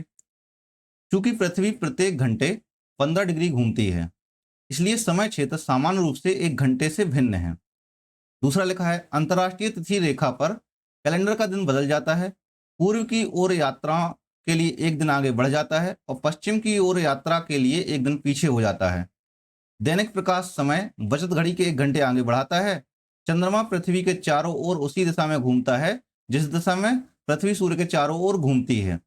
अभी यहाँ पर आपको इसके सही का जवाब देना है कि सही कौन सा है। सो बेसिकली अभी अगर देखा जाए, हम एक एक करके पॉइंट देखते हैं। तो कहता है कि चूंकि पृथ्वी प्रत्येक घंटे 15 डिग्री घूमती है, तो अभी हमने जस्ट आपको बताया था निकाल के किस तरीके से निकाला हुआ था। ठीक है, तो 15 डिग्री घूमती है, सही है। इसलिए समय क्षेत्र सामान्य रूप से एक घंटे से भिन्न है, ये भी बिल्कुल सही है। ठीक है, अंतर्राष्ट्रीय तिथि रेखा पर कैलेंडर का दिन बदल जाता है, पूर्व की ओर यात्रा के लिए एक दिन आगे बढ़ जाता है, पश्चिम की ओर यात्रा के लिए एक दिन पीछे हो जाता है, तो ये गलत हो जाता है। ठीक है, उसका भी हम बताते हैं क्यों हो जाता है। ठीक है, और दैनिक दैनिक प्रकाश समय बचत घड़ी के एक घंटे आगे बढ़ाता है, ये भी सही है। और चंद्रमा पृथ्वी के चारों ओर उसी दिशा में घूमता है जिस दिशा में पृथ्वी सूर्य के चारों ओर घूमती है, तो ये भी सही है। तो कौन कौन से सही हो जाते हैं हमारे, कि पहला सही है, तीसरा सही है और चौथा सही है। इसका मतलब सी नंबर हमारा सही आंसर है। अब देख लीजिए, हम एक एक करके एक्सप्लेन करते हैं। पहला कथन है, जो पहला कथन क्या कहता है कि पृथ्वी जो है वो एक घंटे में 15 डिग्री घूमती है। तो अभी हमने बताया था कि 360 डिग्री जो है, ठीक है, बटे 24 घंटे का समय 360 डिग्री घूमती है, तो कितना आता था, 15 डिग्री आता था। ठीक है, इसका मतलब एक घंटे में कितना घूम रही है, 15 डिग्री घूम रही है। ठीक है, यानी कि 15 डिग्री दिशांतर पर चल रहा है। ठीक है, अब यहीं पर लिखा हुआ है कि दूसरा जो कथन है, दूसरा कथन क्या है कि गलत है। अब गलत क्यों है, क्योंकि कहता है कि अंतर्राष्ट्रीय तिथि पर जो नियम है वो यह है कि पश्चिम की ओर जो पार करने पर एक दिन जोड़ते हैं, जब पश्चिम की दिन पार करते हैं तो एक दिन जोड़ते हैं, और पूर्व की ओर पार करने पर एक दिन घटाते हैं। तो जो कथन दिया गया है उसमें ये लिखा है कि दिशा का नियम जो है ना उल्टा दिया हुआ है। अगर यहाँ पर देखा जाए तो लिखा है पूर्व की ओर यात्रा के दिन के लिए एक आगे बढ़ जाता है, जबकि नहीं, पूर्व की ओर घटाते हैं। ठीक है, आगे बढ़ता नहीं है तो घटाते हैं इसमें। और पश्चिम की ओर यात्रा के लिए एक जो दिन पीछे हो जाता है, तो पीछे की जगह पे क्या है, आगे हो जाता है, यानी कि बढ़ जाता है। ठीक है, तो यहाँ पर जो चीजें उल्टी लिखी इसलिए गलत हो जाता है।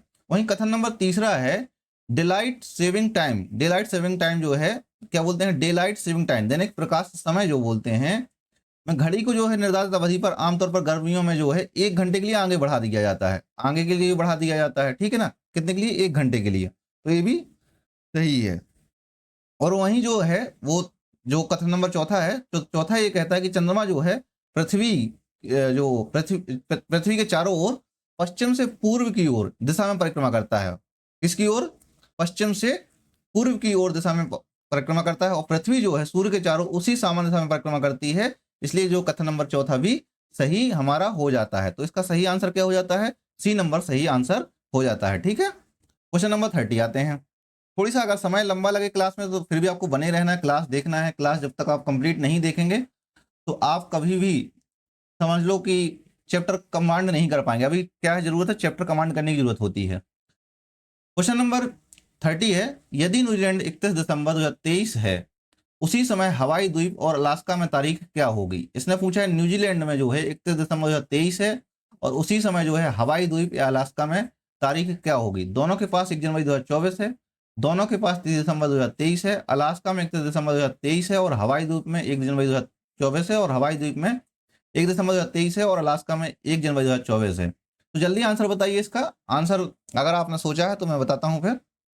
सो बेसिकली क्या है, इसका आंसर होगा दोनों के पास जो है वो 30 दिसंबर 2023 होगी।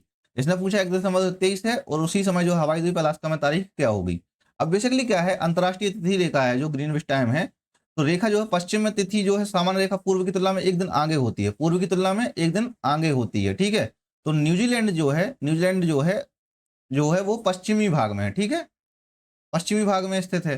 तो इस वजह से जो, जबकि जो हवाई और अलास्का द्वीप है वो अमेरिका के पूर्वी भाग में आते हैं। तो जब न्यूजीलैंड में 31 दिसंबर होता है तो जो वहीं पूर्वी तरफ में हवाई और अलास्का द्वीप है जो एक दिन पीछे तीस चलेगी। इस प्रकार से अगर कहा जाएगा दोनों स्थानों में जो है 30 दिसंबर 23 का होगा अंतर। ठीक है ना, तो यहाँ पर ये चीज ध्यान रखनी है। तो हवाई द्वीप और अलास्का में तारीख क्या होगी? 30 दिसंबर 2023 होगी, वहीं एक दिन पीछे हो जाएगी ना न्यूजीलैंड से।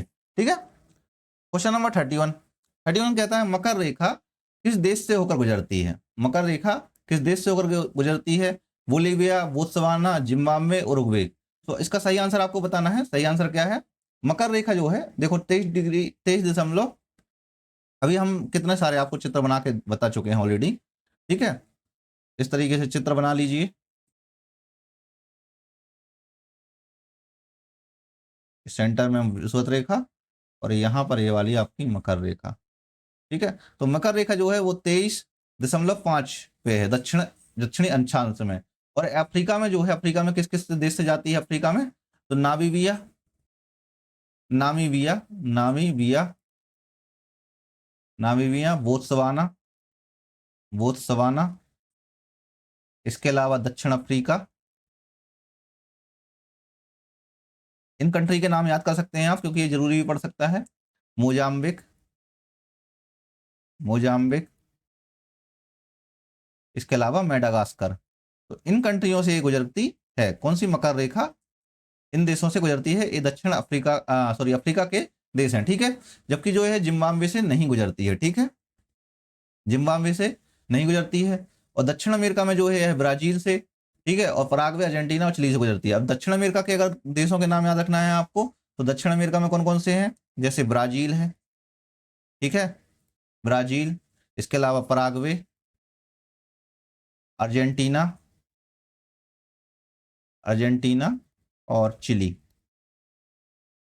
तो यहां से गुजरती है। और उरुग्वे और बोलीविया से यहाँ पे भी नहीं गुजरती है। उरुग्वे और बोलीविया, उरुग्वे और बोलीविया से नहीं गुजरती है। तो कौन सा देश हो गया है? सही आपका हो जाएगा बोत्सवाना से होकर गुजरती है। तो आपको ये सही आंसर नोट कर लेना है। क्वेश्चन नंबर 32 कहता है 50 डिग्री दक्षिणी अक्षांश गुजरता है। 50 डिग्री जो है दक्षिणी अक्षांश गुजरता है दक्षिण अफ्रीका से, ऑस्ट्रेलिया से, अर्जेंटीना से, उरुग्वे से। अब देखो ऐसे क्वेश्चन आपको सही करने हैं या नहीं करने हैं या छोड़ने हैं। तो बेसिकली मेरा जवाब होगा छोड़ने हैं, क्योंकि अगर ऐसे प्रश्न करने के लिए आपकी जो कमांड है वो मैप पे बहुत अच्छी होना चाहिए। मैप मतलब ये नहीं है कि आपने सिर्फ लोकेशंस पढ़ ली हो, बल्कि आपको इन अक्षांशों का और देशांतरों का अच्छा खासा अनुभव और पता होना चाहिए कि आपको कहाँ मतलब करीब से देखना चाहिए उन चीजों को। मैप आपने कई बार देखा हो तब ये आंसर आप सही दे सकते हैं, इसका जवाब दे सकते हैं। थोड़ी बहुत अनुमान के आधार पर भी चल सकता है। जैसे इसने पूछा 50 डिग्री दक्षिणी अक्षांश। अब 50 डिग्री जो देखो यहाँ पर जब हम बनाएंगे तो सामान्य तौर पे क्या होगा, जैसे यहाँ पर ये देखो जैसे आपकी विषुवत रेखा हो जाएगी।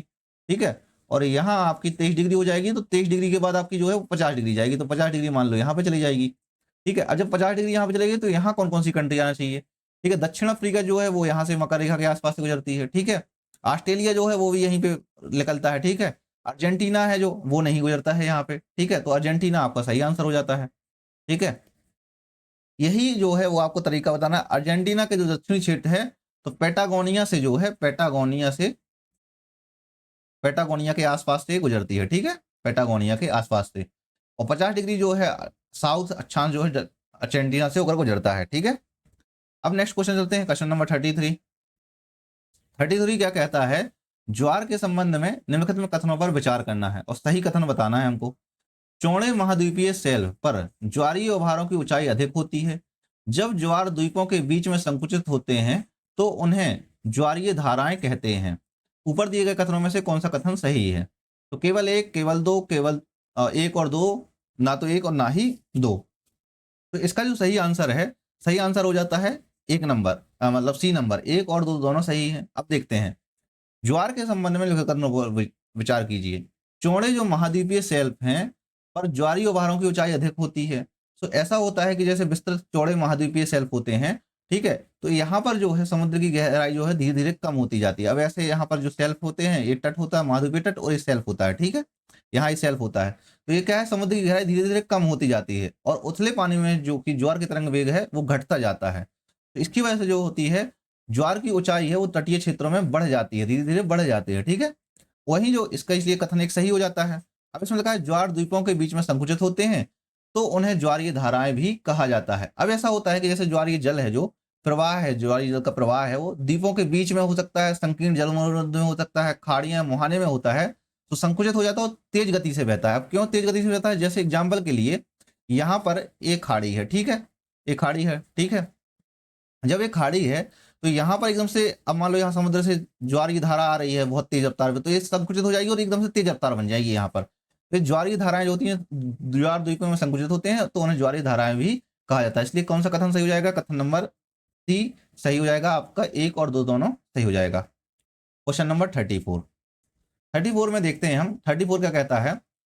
34 कहता है कि यदि भारत में दोपहर 12 बजे है तो उसी दिन सुबह 7 बजे कौन सी मध्याह्न रेखा होगी? 7 बजे कौन सी मध्याह्न रेखा होगी? 7.5 डिग्री अक्षांश पूर्व देशांतर और 7.5 अंश पश्चिमी देशांतर और 75 अंश पूर्व देशांतर और 75 अंश मतलब यहाँ पर ये डिग्री है, यहाँ पर लगना था, ये इसने लिख दिया है यहाँ पे, ठीक है, तो आपको ये ध्यान नहीं देना है। तो 75 डिग्री पश्चिमी अशांतर, ठीक है। अब यहाँ कर बोला गया है इसमें कि ये तो वही कॉन्सेप्ट वाले हैं, दोपहर 12 बजे हैं तो उसी दिन सुबह 7 बजे कौन सी मध्याह्न रेखा पर होगी। तो अभी मैंने बताया हुआ था कि 15 डिग्री देशांतर पर कितना, 15 डिग्री देशांतर पर जो अंतर होता है वो 1 घंटे का होता है, 1 घंटे का होता है। और भारत में अगर 12 बज रहे हैं, भारत में अगर 12 बज रहे हैं और किसी स्थान पर 7 बजे का अंतर है तो कितने का अंतर होगा? ये 5 घंटे का अंतर होगा। कितने का? 5 घंटे का अंतर होगा। तो अगर देखा जाए, देखो 7 बज रहे हैं और पहले 12 बजे, इसमें 7 बजे, इन दोनों में अंतर जो है वो करीब करीब 5 घंटे का, 7 5 12 होते हैं, तो 5 घंटे का अंतराल हो गया। जब 5 घंटे का अंतराल हो गया तो 5 घंटे देशांतर। अब 5 इंटू 15 डिग्री, 5 घंटे में और 15 डिग्री में गुणा कर देंगे तो कितना आ जाएगा? 15 75 आ जाएगा, तो 75 डिग्री आ जाएगा। तो 75 डिग्री जो है वो किसके साथ, किस देशांतर के साथ आएगा, ये आपको बताना है। अब वह स्थान जो है भारत के समय से पीछे यानी भारत के पश्चिम में होगा, तो प्रश्न के अनुसार जो 75 डिग्री पूर्वी देशांतर दिया गया है और यहाँ पर जो है पूर्व देशांतर हो सकता है, ठीक है। सी नंबर आपका सही होगा। क्वेश्चन नंबर 35 कहता है निम्नलिखित में से कौन सा सबसे लंबा अक्षांश है? सबसे लंबा अक्षांश है, ये तो मैंने पहले बताया था, अक्षांश का मतलब होता है। अब यहाँ पर देखो, फिर से आपको एक ये चित्र, बिल्कुल आपको तो रट्टा मार लेना है ये वाले चित्र का। अब क्यों रट्टा मारना है मैं बताता हूँ। अब यहाँ पर फिर ये देखो, ये आपका देखो भूमध्य रेखा खिंच गई, ठीक है, और यहाँ पर जो है आपकी कर्क रेखा खिंच गई, ठीक है, और यहाँ पर ये आपकी मकर रेखा खिंच गई, ठीक है। तो सबसे कौन सी दिख रही है आपको? सबसे लंबा अक्षांश कौन सा दिख रहा है? सबसे लंबा अक्षांश आपको ये दिख रहा है 0 डिग्री। तो 0 डिग्री आपका ये सबसे अक्षांश जो है ये वाला सही हो जाएगा। यानी कि भूमध्य रेखा जो है ध्रुवों से उत्तरों की ओर पर, भूमध्य रेखा से उत्तर की ओर जाने पर जो अक्षांश रेखा है उसकी जो कह सकते हैं वृत्त है, वो परिधि है, धीरे धीरे घटती जाती है, ठीक है।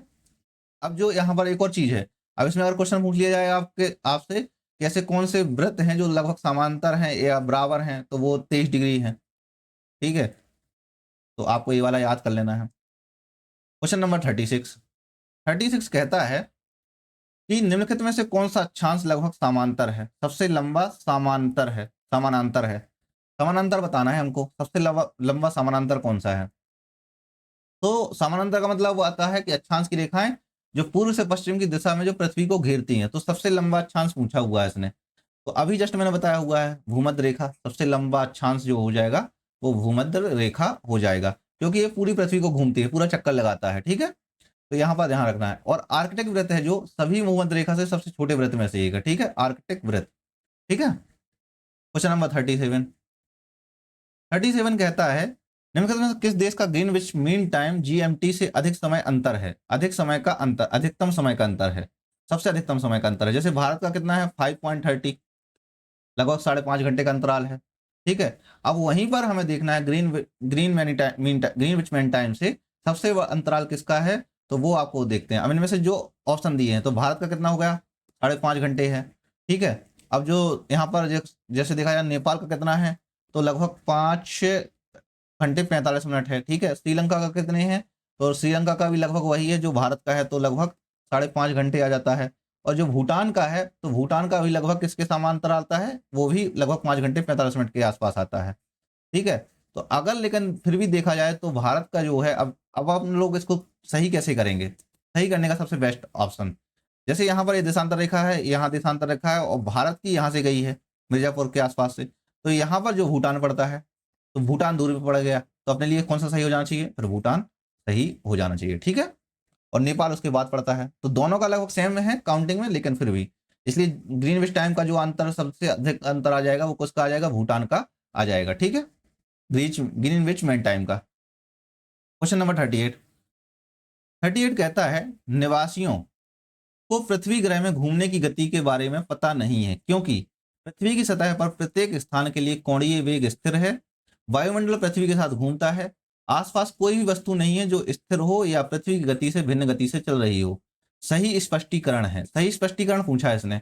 ठीक है, अब निवासियों को जो पृथ्वी के ग्रह के घूमने की गति के बारे में पता नहीं है, क्योंकि पृथ्वी से जो प्रत्येक स्थान के लिए कोणीय वेग स्थिर है और वायुमंडल पृथ्वी के साथ घूमता है, तो अब इसका आंसर अपन को ढूंढना है। ढूंढते हैं एक एक करके। कहता है देखो, कथन एक से स्टार्ट करते हैं हम लोग। तो पृथ्वी पर जो है सभी स्थानों के लिए जो है कोणीय वेग जो होते हैं कोणीय वेग जो है सामान होने से हम सब एक ही घूर्णन प्रणाली का हिस्सा होते हैं। ठीक है, जो कोणीय वेग होता है लगभग सभी के लिए समान होता है, इसलिए जो होता है हम सभी घूर्णन प्रणाली का हिस्सा होते हैं, तो इसलिए भी सही हो जाता है। जो बोलता है दूसरा कि वायुमंडल जो है वो पृथ्वी के साथ काफी हद तक सहघूर्णन करती है, वायुमंडल जो है वो पृथ्वी के साथ सहघूर्णन करता है, इसलिए तेज हवा जैसी अनुमति होती है, केवल पृथ्वी के घूमने के लिए नहीं होती है। अब मान लो जो वायुमंडल है वो सीधे हमें ऐसा लग रहा है जैसे वो भी साथ साथ घूम रहा है, तो वायुमंडल पृथ्वी के साथ घूमता है, ये भी सही है गुरुत्वाकर्षण बल के कारण। ठीक है, और वायुमंडल के आसपास जो तीसरा है, दैनिक जीवन के आसपास की जो है हमारे अधिकतर वस्तुएं होती हैं पृथ्वी के साथ चल रही होती हैं, कोई भी बड़ा स्थिर संदर्भ नहीं होता है या तुरंत उपलब्ध नहीं होता है, एक प्रकार की है। और इसी प्रकार से हमें क्या होता है, कोई भी गति का आभास नहीं होता, क्योंकि सभी तो सामान्य तौर पे चल रही होती हैं धीरे धीरे करके, तो कोई भी गति का आभास नहीं होता, तो इसलिए ये भी सही हो जाता है। तो हमारा जो सही आंसर हो जाएगा वो डी आंसर सही हो जाएगा। क्वेश्चन नंबर 39 कहता है ग्लोबल पोजिशनिंग सिस्टम यानी कि जीपीएस। अब जीपीएस के बारे में बताना है हमें, और इसने पूछा कौन सा कथन सही नहीं है। सही नहीं है मतलब गलत कथन पूछा है इसने।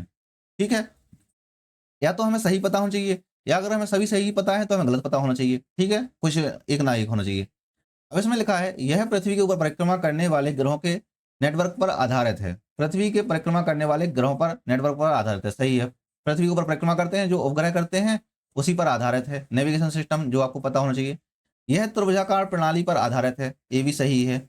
इस तरीके से इन्होंने क्या किया है, पूरी पृथ्वी को कैप्चर किया हुआ है। ठीक है, और जीपीएस ग्राही अक्षांश देशांतर ऊंचाई के संदर्भ में स्थान प्रदान करते हैं, ये भी बिल्कुल सही है।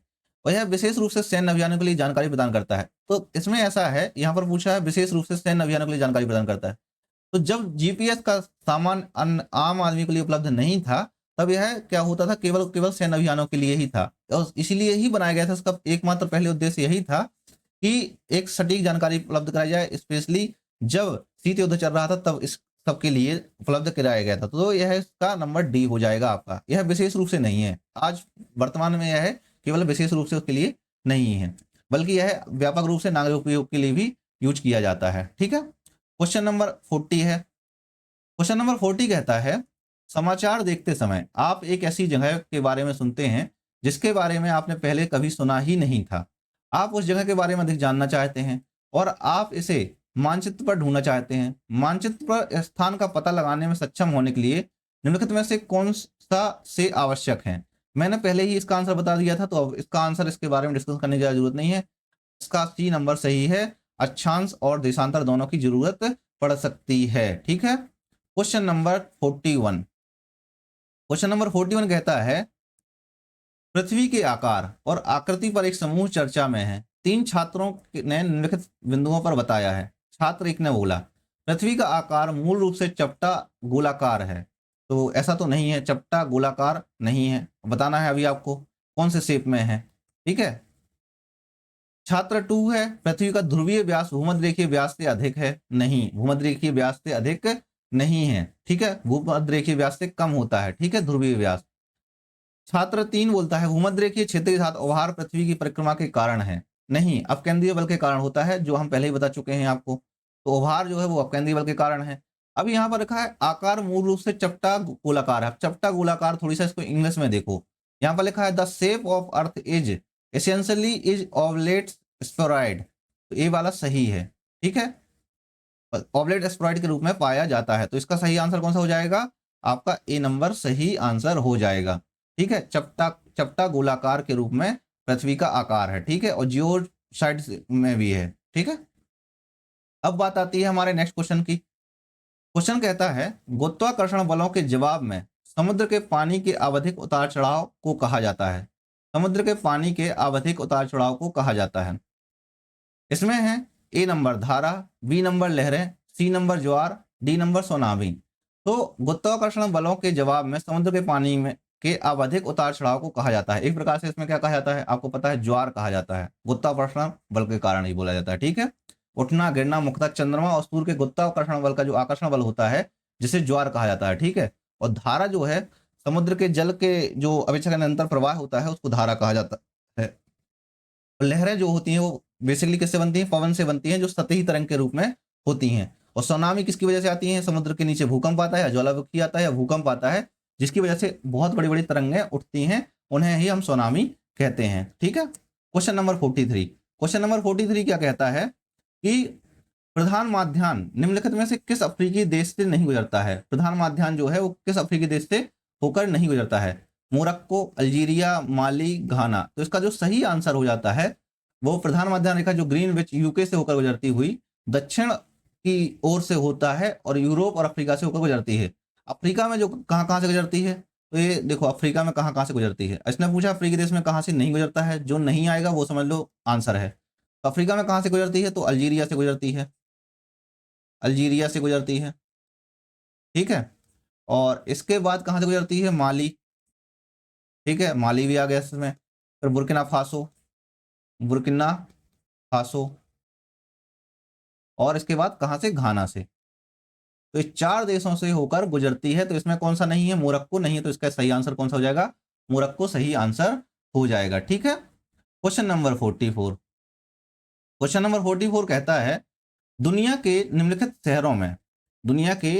शहरों में से कौन सा पृथ्वी के घूर्णन के सबसे बड़े रैखिक वेग का प्रतिनिधित्व करता है?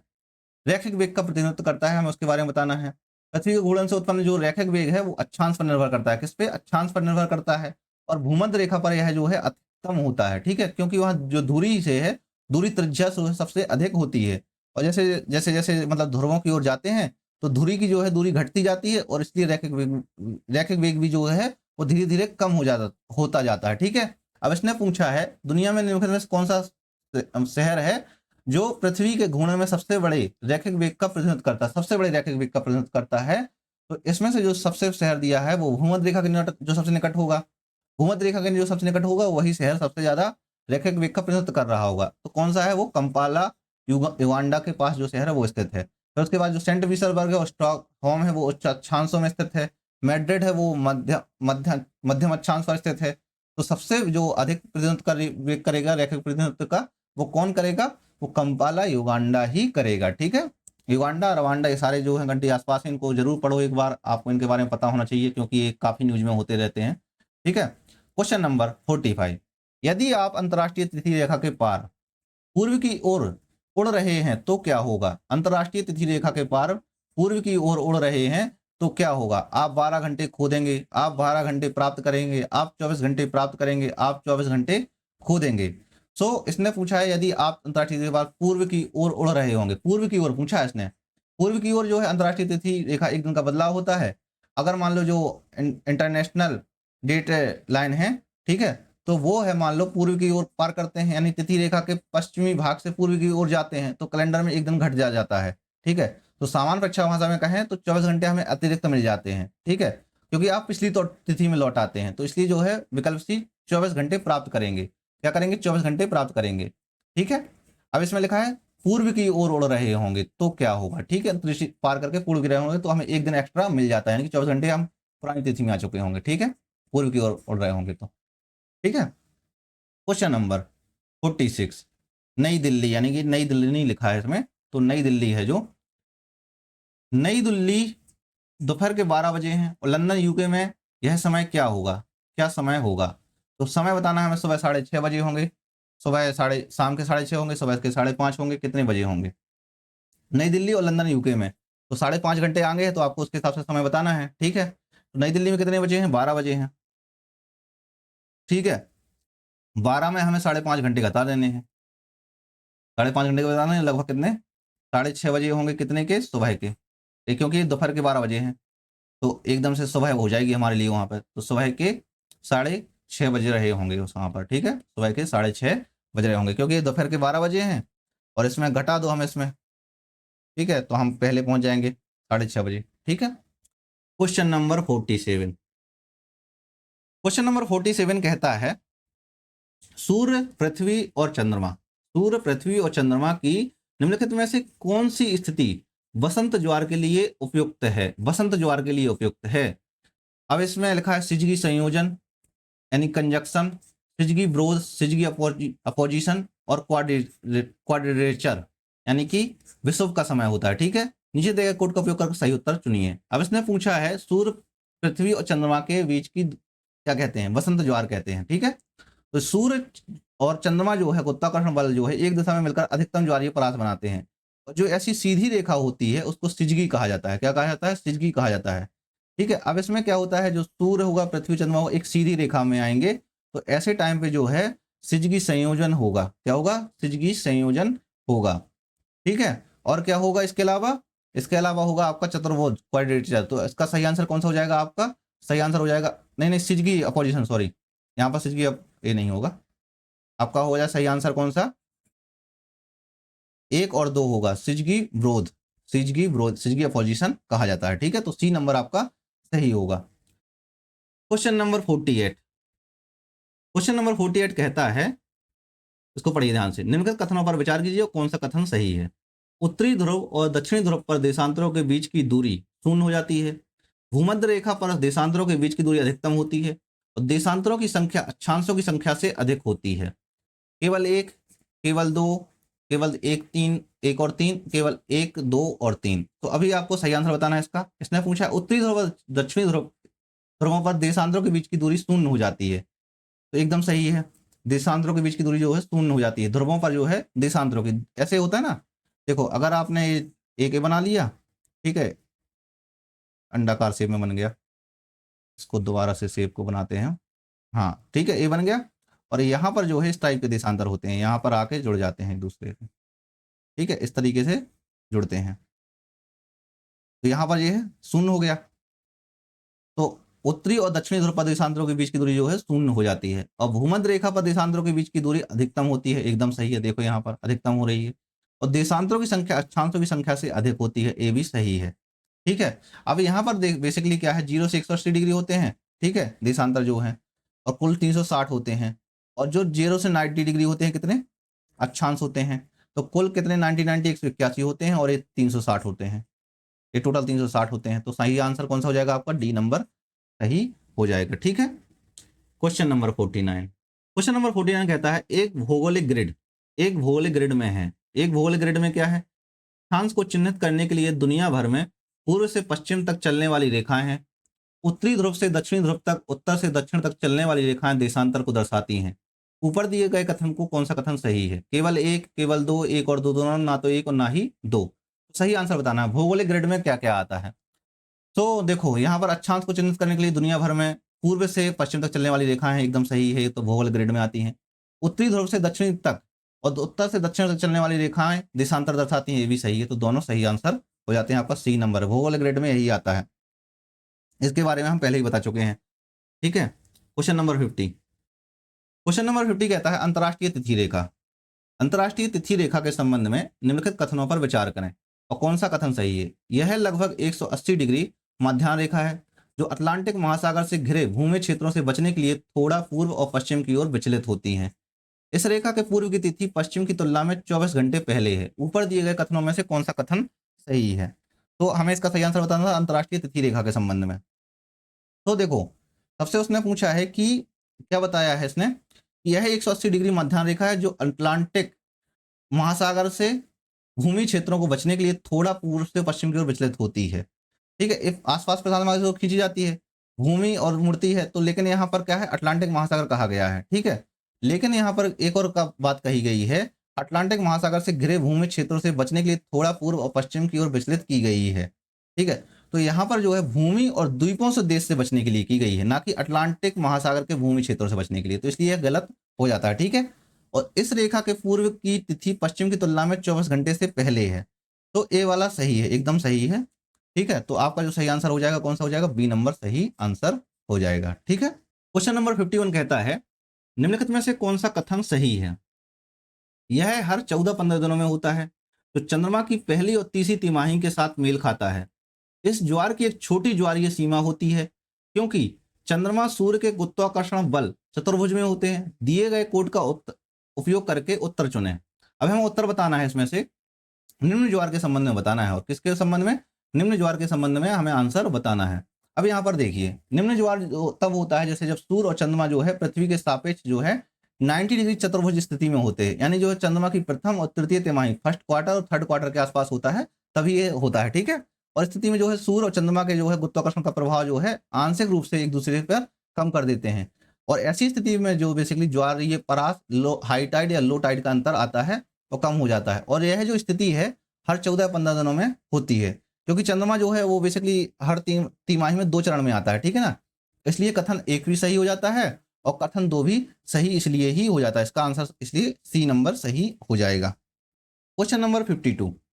क्वेश्चन नंबर 52 कहता है कि भारत के निम्नलिखित राज्यों में से किसमें सूर्य की किरणें कभी लंबवत नहीं होती हैं? किसमें सूर्य की किरणें कभी लंबवत नहीं होती हैं? उपयोग करके सही आंसर बताना है हमें। अब यहाँ पर देखो, उसने बोला है सूर्य की किरणें कभी लंबवत नहीं होती हैं। अगर आप यहाँ पर सही तरीके से आंसर देखोगे तो आपको मिल भी चुका होगा, थोड़ी सा भी सोचोगे तो अपने आप। अब जैसे सूर्य की किरणें वर्ष भर कभी कभी कहाँ पर कर्क रेखा पर होती हैं और मकर रेखा पर होती हैं। अब हमें ऐसा स्टेट ढूंढना है जहां पर कर्क रेखा ना गुजर रही हो। ठीक है, कर्क रेखा जहां से नहीं गुजर रही होगी वहां पर आराम से हो जाएगा। ठीक है, तो देखो ये आपने बनाया, ठीक है, बन गया। इसके बाद इस तरीके से बनाया इसको, और यहाँ पर देखा आपने कर्क रेखा है, ठीक है, और यहाँ पर आप थोड़ी सा एक भारत का मैप बना लो, ये मैप बना लो। यहाँ पर आपका 2 स्टेट बचेंगे, एक मणिपुर बचेगा और दूसरा बचेगा बिहार, जहाँ से रेखाएं नहीं गुजरती हैं। तो बिहार और कौन सा? मणिपुर, ये दोनों हैं। आपको या तो 13 स्टेट याद कर लीजिए जहाँ से कर्क रेखा गुजरती है। अब हमें कमेंट सेक्शन में वो स्टेट बताइए जहाँ से कर्क रेखा गुजरती है। ठीक है, तो 1 और 3 नंबर इसका सही आंसर हो जाएगा। ठीक है, अब क्वेश्चन नंबर 53 आता है। 53 कहता है ज्वार के संबंध में निम्नलिखित कथनों पर विचार करें। विस्तृत महाद्वीपीय शेल्फ पर ज्वारीय उभार अधिक ऊंचाई वाले होते हैं। जब ज्वारीय द्वीपों के बीच प्रभावित होते हैं तो उन्हें ज्वारीय धाराएं कहा जाता है। निम्नलिखित में से दिए गए कथनों में से कौन सा कथन सही है? ज्वार के संबंध में बताना था आपको। ठीक है, अब इसमें बोला हुआ है कि विस्तृत महाद्वीपीय शेल्फ जो है वहां पर ज्वारीय भार अधिक होता है। अभी जस्ट मैंने बताया हुआ है, एकदम सही है।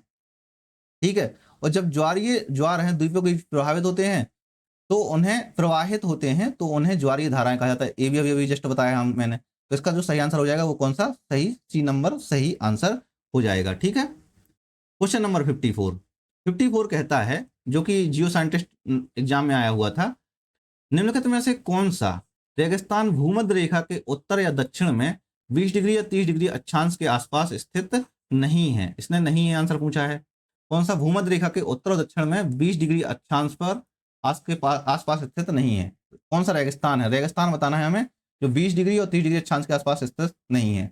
अब यहाँ पर बेसिकली क्या होता है, 20 डिग्री और 30 डिग्री अक्षांश के बीच में उपोष्ण कटिबंधीय उच्च वायुदाब पट्टी है, जिसके कारण जो है अनेक यहाँ पर गर्म और उष्ण रेगिस्तान पाए जाते हैं।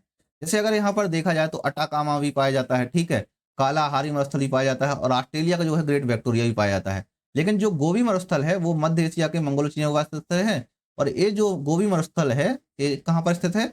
मंगोलिया और चीन की सीमा पर स्थित है। मंगोलिया और चीन की सीमा पर स्थित है, और चीन की सीमा पर स्थित है।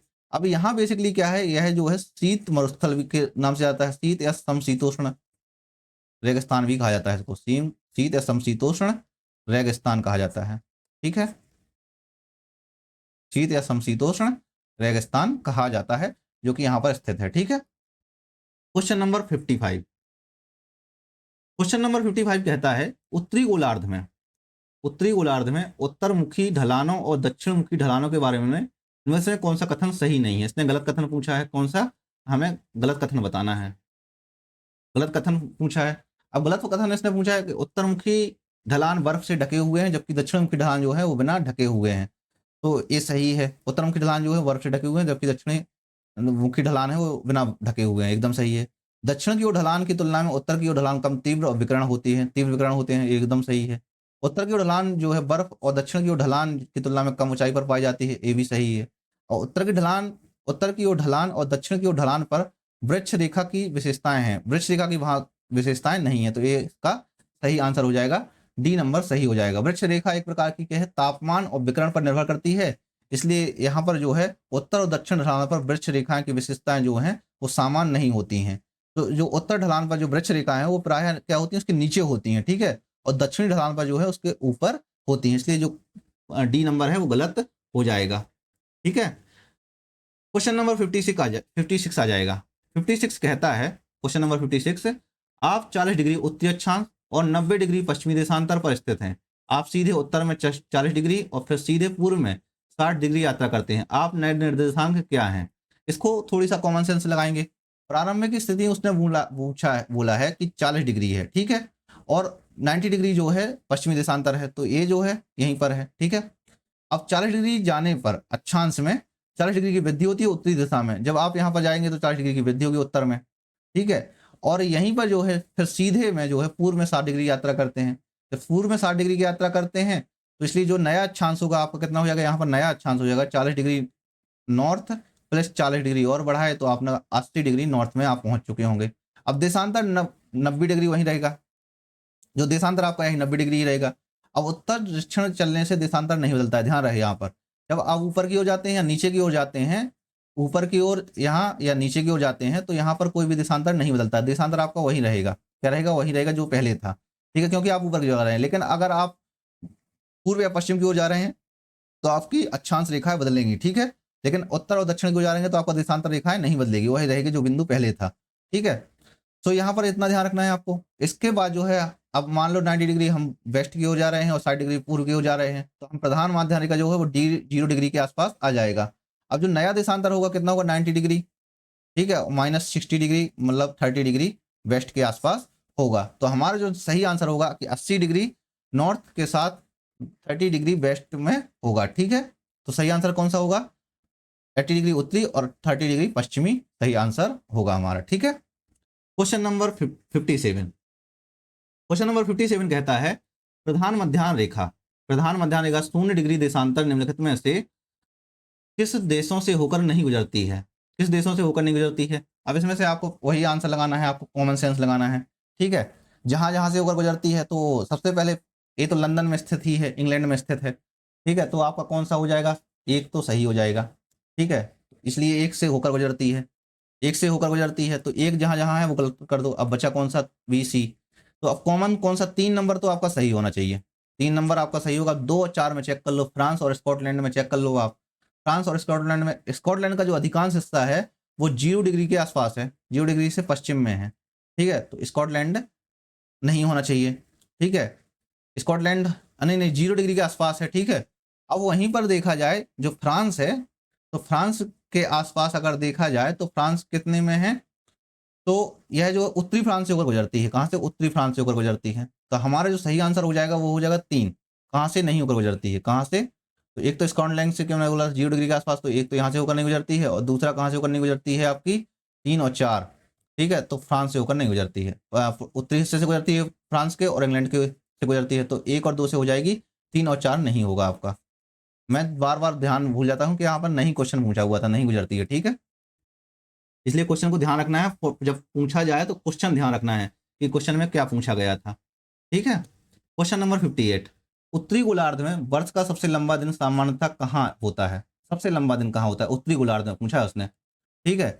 तो इसका जो सही आंसर है जून महीने का दूसरा भाग है, क्योंकि यहाँ पर अगर आप देखोगे तो 21 जून को होता है, तो 21 जून जो है वो दूसरे महीने का भाग है, जून महीने का दूसरा भाग है, इसलिए जो सबसे लंबा दिन होगा सामान्यतः जून महीने के दूसरे भाग में होगा। कब पूछा गया है, आईएएस 2022 में पूछा गया है, यूपीएससी में पूछा गया था, ठीक है। क्वेश्चन नंबर 59 कहता है, प्रत्येक वर्ष 21 जून को निम्नलिखित में से किस अक्षांश पर 12 घंटे से अधिक सूर्य का प्रकाश रहता है, भूमध्य रेखा, कर्क रेखा, मकर रेखा, आर्कटिक वृत्त, नीचे दिए गए कोड का उपयोग करके सही उत्तर बताना है। अब यहाँ पर आप अगर देखेंगे तो इसने पूछा है 21 जून को, ठीक है, तो 21 जून को बेसिकली सूर्य कहाँ पर पड़ता है लंबवत रेखा, तो 21 जून को होता है आपका यहाँ पर कर्क रेखा पर होता है। अब जब कर्क रेखा पर होता है तो आर्कटिक वृत्त यहाँ पर नियर बाई पड़ता है, तो कहाँ पर होगा, आर्कटिक वृत्त में होगा, और दूसरा कहाँ पर होगा, कर्क रेखा पर होगा, तो 2 और 4 इसका सही आंसर है, तो डी नंबर सही है, ठीक है। तो सही उत्तर बताना था आपको, तो 2 और 4 सही आंसर हो जाता है, ठीक है। क्वेश्चन नंबर 60 कहता है,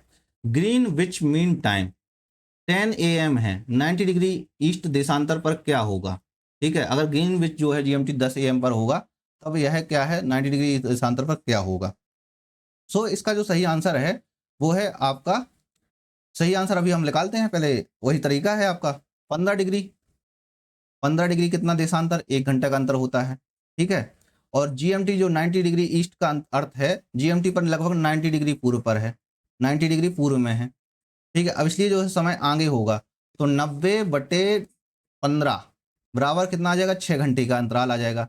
अब 10 में से हमें कितना जोड़ना है, 10 में से हमें 6 घंटे जोड़ देने हैं, तो 6 4 कितना होता है, 10 होता है,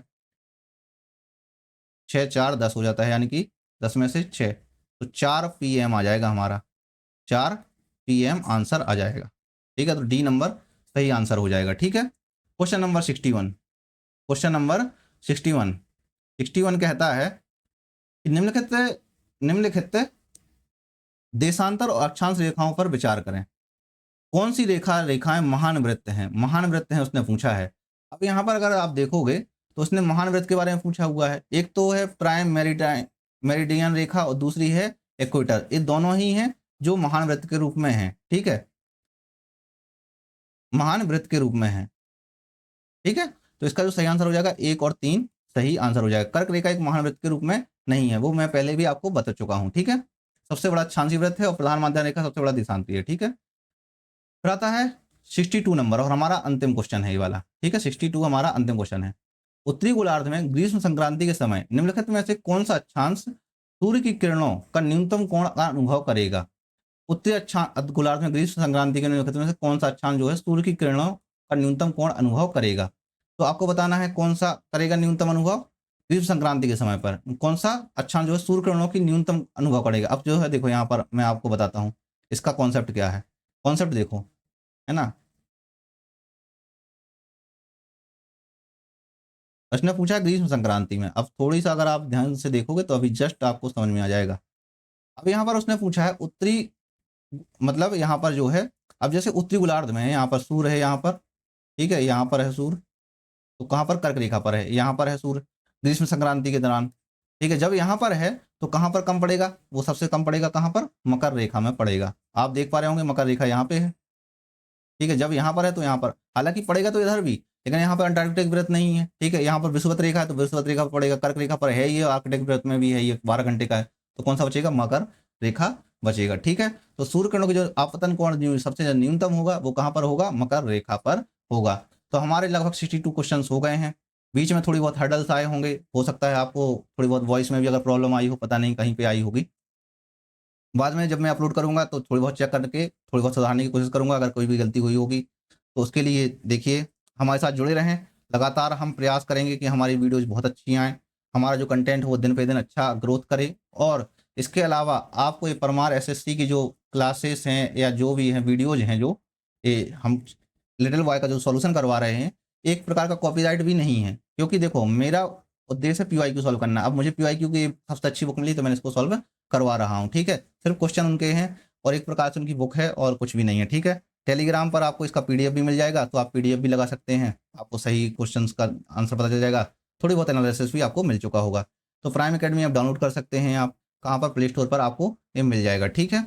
इसके अलावा अगर आपने हमारी वीडियोज़ नहीं देखी हैं, तो आप लगातार वीडियो देख सकते हैं। यहाँ पर आपको और भी वीडियोज़ मिल जाएँगी, प्लेलिस्ट भी यहाँ पर मिल चुकी होगी, सो आप उनको भी जाकर देख सकते हैं। इसके अलावा इस वीडियो को शेयर भी कर सकते हैं ज़्यादा से ज़्यादा दोस्तों के साथ, ज़्यादा से ज़्यादा अपने मित्रों के साथ, जो आपके साथ तैयारी कर रहे हैं। मिलते हैं नेक्स्ट वीडियो में। धन्यवाद। जय हिंद, जय भारत।